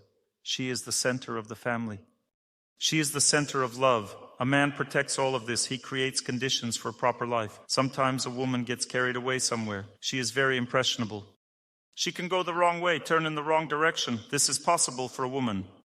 And a man must protect her from that. He must set boundaries, set limits. Banks must be high and strong because a river constantly erodes them.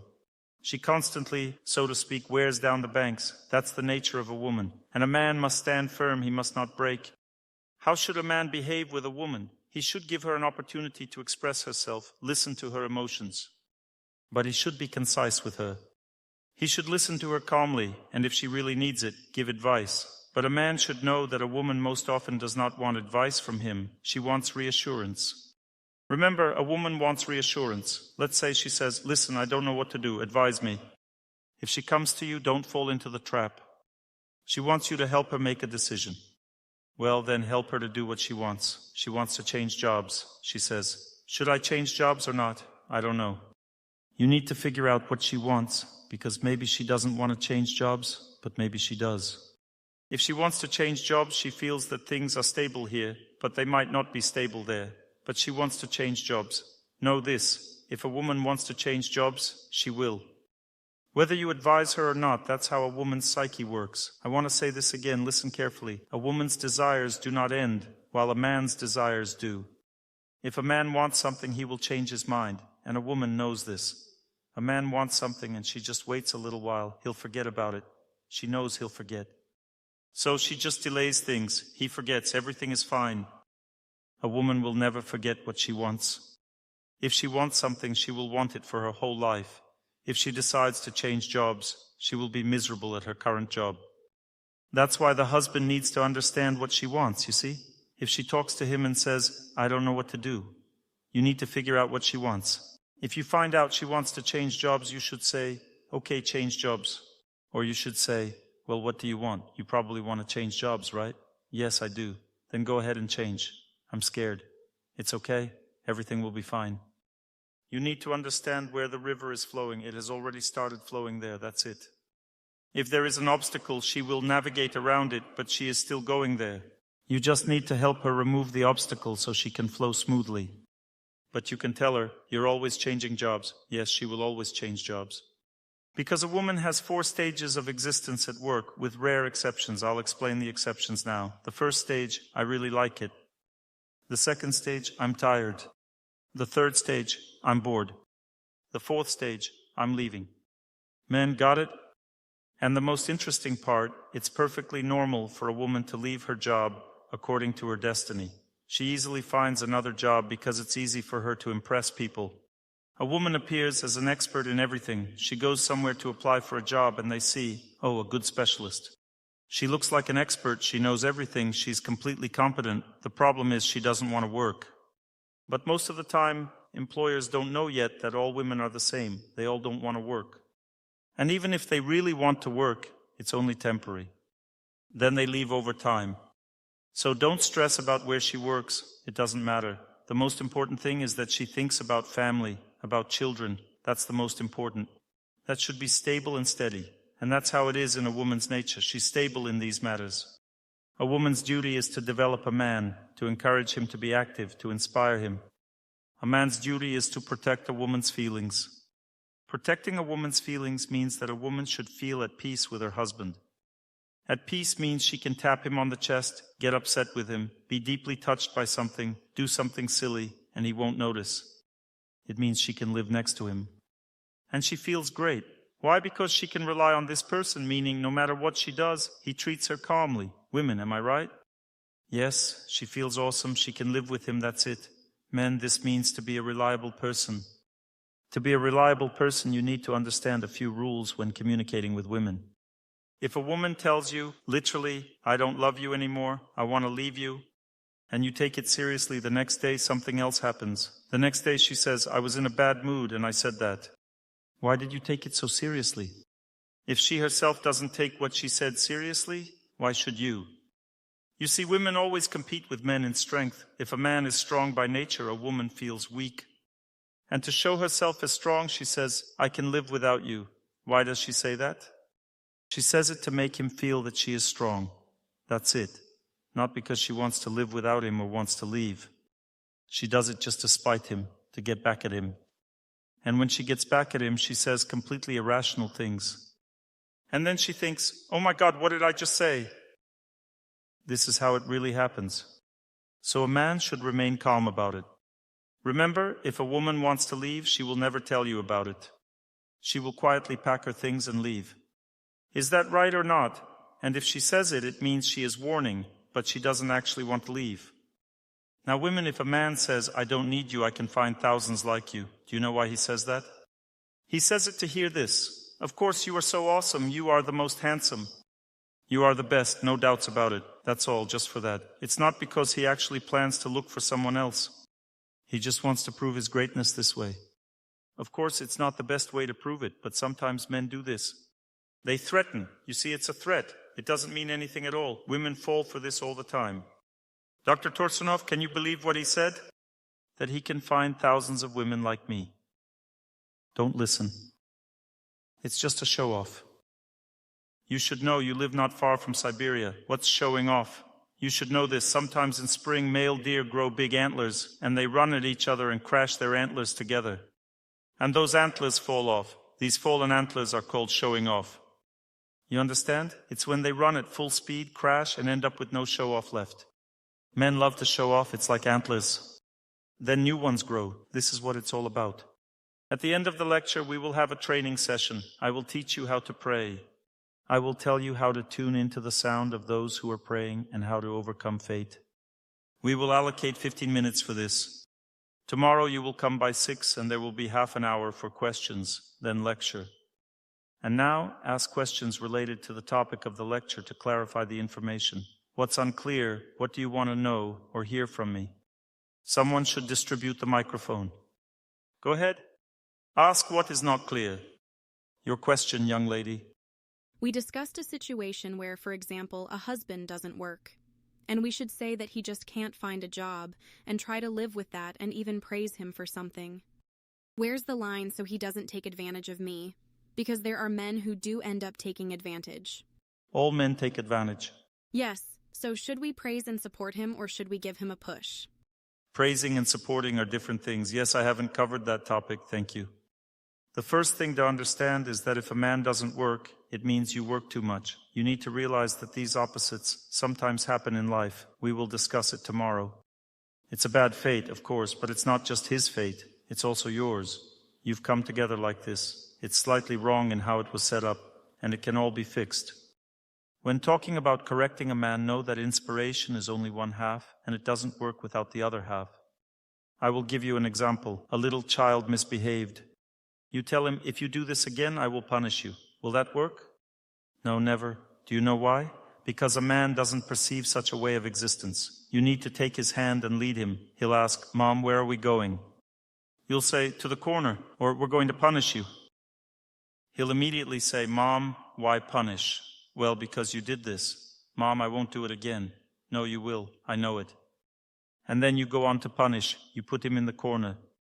If you put him in the corner, it will hurt you to see it, but he will improve. A woman always feels very hurt doing what is very effective for a man. So you need to know this rule, and a woman drags it out until the last moment. Then she takes this step and sees that he improves. But this step needs to be taken immediately. A woman says, that's it, we live on your money now. She stops feeding her husband, stops giving him money.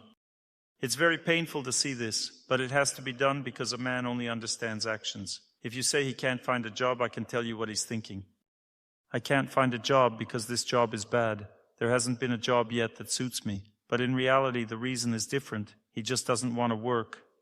He just doesn't want to work, and he explains it to himself this way. Men have very developed logic, reasoning, self-justification. He doesn't even know that he doesn't want to work. And he proves this to you. The reason is simple.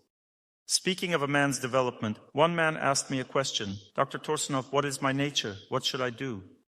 I said, you will never understand what you should do unless you take one action. He said, what action? I want to take it. You need to go and work where you can, anywhere. He said, but they pay little there. It doesn't matter. Because when a man starts working, his potential for development activates. He works steadily in one place for 2-3 years. Then he develops a love for work, for the process itself. He starts liking work, rather than sitting at home on the couch. When his desire to live through work activates, that's when his intellect kicks in and he understands where he should work. Until he reaches this, he will sit on the couch, search for work, complain everywhere, and find nothing.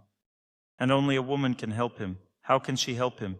She has to set boundaries in his life, but do it in a way that doesn't destroy their relationship. What women often do, I can't stand this anymore, and leave him completely. But you shouldn't leave entirely. You should stay with your mom for a while. You should leave for a while knowing that you will return. But if you threaten, I will leave you, it doesn't work at all. If you leave for 5 days to live with your mom and say, maybe I'll stay with my mom if you don't find a job, he will start thinking and will find a job immediately. Women must take actions to correct a man, not just talk next to him. Find an action that won't destroy your family but will affect him. That's when a man's intellect will be triggered by actions, not words. And for men towards women, it's the opposite. You need to explain everything to her gently and not take actions. Just wait. She will understand and do what's needed. If the kitchen is a mess, you should joke about it. For example, come into the kitchen and say, "Listen, our kitchen is so clean, I really like it."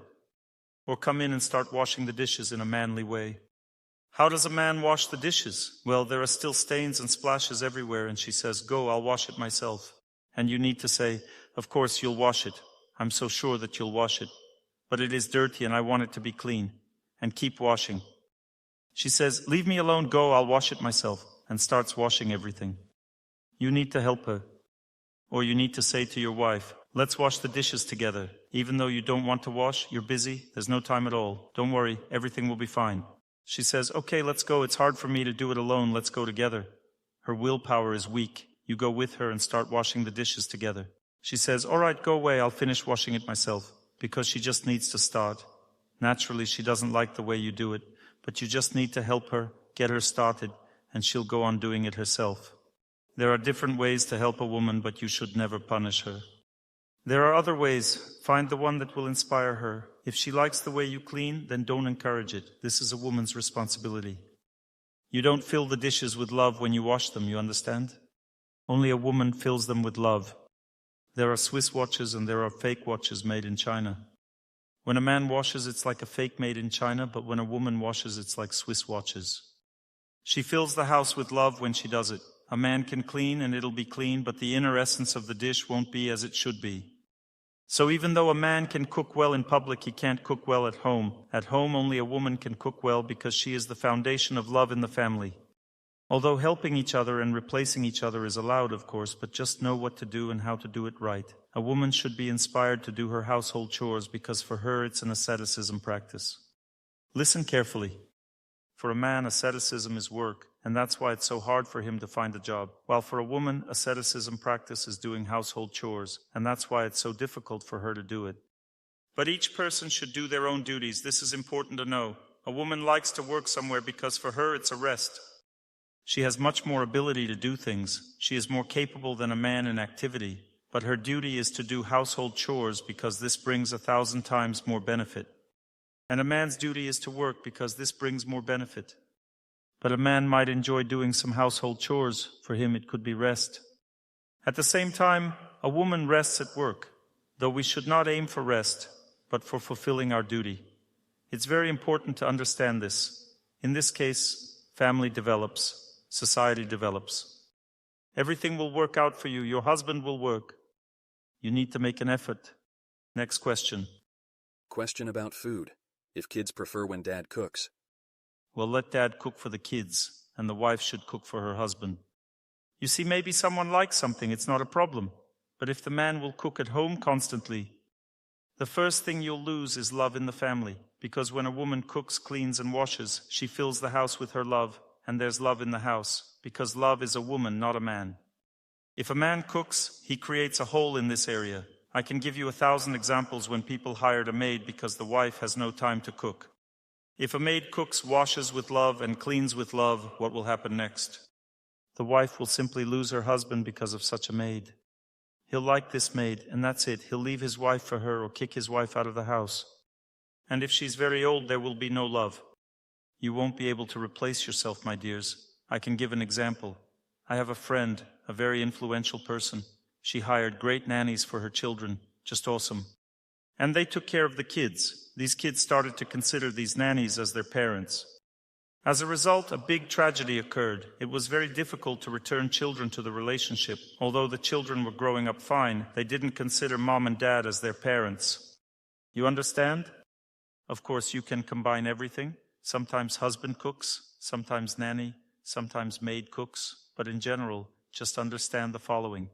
For example, your maid might just chop vegetables, and you should cook them, make the dish, and serve it to your husband. It's faster, but at least you're doing the main part. You're putting love into it. If you want love to be there, you need to create it. A woman creates love through her actions in the household. If someone else is doing the actions, then sorry, there will be no love. If you think that love is about dressing up beautifully, that's not necessarily the case. Love happens in household actions. When you take action, the energy of love accumulates at home. Everyone is satisfied, everyone is happy. If you don't take action, there's no love there. Or if someone else is doing it, then their love accumulates in this place, in this home. Maybe a maid won't attract your husband, but he'll realize that he needs another wife when he sees how that maid cooks. So faith in his wife will be lost anyway. Let's say you hired an old maid and she cooks very well, delicious, tasty. She's old, so of course he won't want to live with her. But he'll realize that there are women who cook 1,000 times better than his wife. You can let them help with cooking and cleaning, it's okay, but be careful. I'm just giving advice. How you live is up to you. Any action you take, you'll later have to shed your own tears over it. I'm giving you knowledge. You can use it in life, or you can choose not to. You can use it with exceptions. It's up to you. I'm not pushy. As criminals say, I'm not threatening you, but I'm not joking either. Of course, there are different situations in life. It can be like this or like that, but you must understand the main laws of life. Where does love come from? Why does a man get attached to a woman? I told you, when a wife is loyal to her husband in her thoughts, that attaches him. When she takes care of him, when she looks after him, he has a deep imprint on his heart. He likes it. And when, for example, he falls in love with someone else and wants to leave his wife, this imprint holds him back. Because it's uncertain if a new woman will give him the same feeling inside, do you understand? Outwardly, she may be better, but will she give him that same feeling? If not, then she can go. If a woman has entered her husband's heart, she is the master there. And if you want to let another one in, well, try. Let's see what happens next. Of course, it's easier to live this way. Your question. Regarding a husband who doesn't want to work. For example, a woman used to handle the business, mainly managing the budget. So, she comes up and says, "Something happened, please help." I mean, to create a problem to make the husband start acting on it. You can do that for a good cause. What should I do if I don't want to cook meat for my husband? This woman has developed to the point where she understands that meat is unhealthy and she no longer wants to cook it, but her husband wants meat. Should she still cook it for him? There are different stages. You can agree with him that he will cook meat himself and you will cook everything else. There are different options. You can negotiate with your husband. If you don't want to put love into this, then buy ready-made meals. There are plenty of ready-made meals. He can heat it up himself and eat it. It won't inspire him. By the way, this is why men later stop eating meat, because there's no happiness in it when they heat it up themselves. They just think, forget about meat. A man always develops thanks to a woman. Remember this and be patient. Develop your husbands. The time will come and they will develop. Tomorrow we will talk about intelligence, what intelligence is. Dr. Torsunov, what should I do? Yes, there are 2 microphones. One is here and the other one is there. What should I do if a man doesn't accept my feminine nature? He doesn't understand that we are different. He constantly makes demands and ultimatums. He doesn't understand that I have a different nature. This is a good question. Well, he is like that. He is undeveloped. He doesn't know how to behave with a woman. I stay calm, but I am sensitive. Everything is fine. You need to discipline him, educate him through actions. Words are useless. You need actions. If he's pressuring you like that, don't talk to him for a day. He takes it all as normal. One day of silence, and then the next day he acts as if nothing happened. Then one day is not enough. Don't talk for a week. I've distanced myself from him. One day isn't enough then. We've been living in different rooms for a month, but we still communicate. You've been living together for a month? No. We've been living together for 3.5 years, but recently he's been behaving badly. I distanced myself and I'm in another room, but keep fulfilling my duties. He's changing. He's getting better. A little. We stopped fighting, but at first we fought a lot. He doesn't like this distance. A woman never likes how a man is changing. She wants things to change faster because she herself changes faster, but he's already getting better. He'll change gradually. At the same time, he says, "Since you don't live with me in the same room, that's it. Go away. I don't love you. I don't want anything." That's just a big talk. Yes, and I don't know, should I really move to another apartment and live separately? No, you don't need to move. You see, you don't want to discipline him. I do want, but I don't have the strength. Strength comes from God. Pray. I do pray. All right, replenish yourself. Let's focus on gathering strength now. Everyone sit up straight. Now I'll tell you how to get strength. The main problem in modern life for everyone is lack of strength. I will quickly explain. Look, if you're sick, it means you lack the energy of nature. You need to love nature deeply and perform healing practices in it. Run, do exercises, and love it. This energy from nature, sun, trees, water, earth, gives a person health. If you lack health, it means you lack the power to be healthy. This power comes from nature. If you can't get married, if you can't be strong during your activities, if you lack means for living, if you lack position in society, it means you lack ability to love people. For example, when a woman loves people in general, she easily gets married. When a man loves his elders, his position in society rises. A man must love to work. Work also means people, those around him, and his workplace. In this case, his ability to earn increases. There is a social power, and it comes from loving people. You need to develop this love. In general, a man should love feminine nature, and then his wife will love him. A woman should love masculine nature, and then her husband will love her, and so on. You need energy. Sometimes a person feels that they're not managing their life. If you can't manage your life, your fate, it means you lack love for God. When a person feels a connection with God, they have this power, and then bad fate itself retreats. Health, nature, love for people gives a person development, a peaceful life in society, and love for God gives the strength to overcome insurmountable obstacles. I can't get married. I can't deal with my husband, lawsuits, courts, and everything else. This means a lack of energy from God. Now I will tell you how to get engaged in this energy of God. The energy of God, the power of God, lives in the sound of those who pray. If you listen to this sound deeply and repeat it with them, just as they do, tuning into them and not into yourself, at that point, your bad fate will start to retreat from you. I will explain this in more detail in our lectures. Right now, I can simply tell you that there are 3 types of sound. One sound is the sound of intelligence, which defeats fate. The second sound is the sound of the mind, which simply calms the person. And the third sound is the sound of emotions, which suggests that everything is fine. Only the sound of intelligence defeats fate. The sound of intelligence lives in memory. When you, along with the memory of God, pronounce it, this is the sound of intelligence that overcomes fate. The sound of the mind and the sound of emotions are different from this sound. I will now show you what the sound of emotions is. We will now repeat, I wish everyone happiness. I will turn on the sound of those who are praying. I wish everyone happiness. This is the sound of emotions. It does not overcome fate. It's just someone showing off, you understand? They show everyone how happy they are, but fate is not defeated. Here is the second type of sound. I wish everyone happiness. If I'm in a good mood, it sounds like this. I wish everyone happiness. If I'm in a bad mood, this sound doesn't defeat fate. It transmits the mood. If you want to overcome fate, there's the third type of sound, which doesn't depend on me. It depends on those whose sound I'm copying. I tune into them, not to myself. I depend on those who pray strongly in their psyche. I wish everyone happiness. This is the sound of memory. It sounds in my memory, not about myself. The thing is, the fate of a person also sounds here in the heart, but we don't hear this sound because it turns into a memory of oneself. We constantly remember ourselves or our own, which also means remembering ourselves. She creates the atmosphere.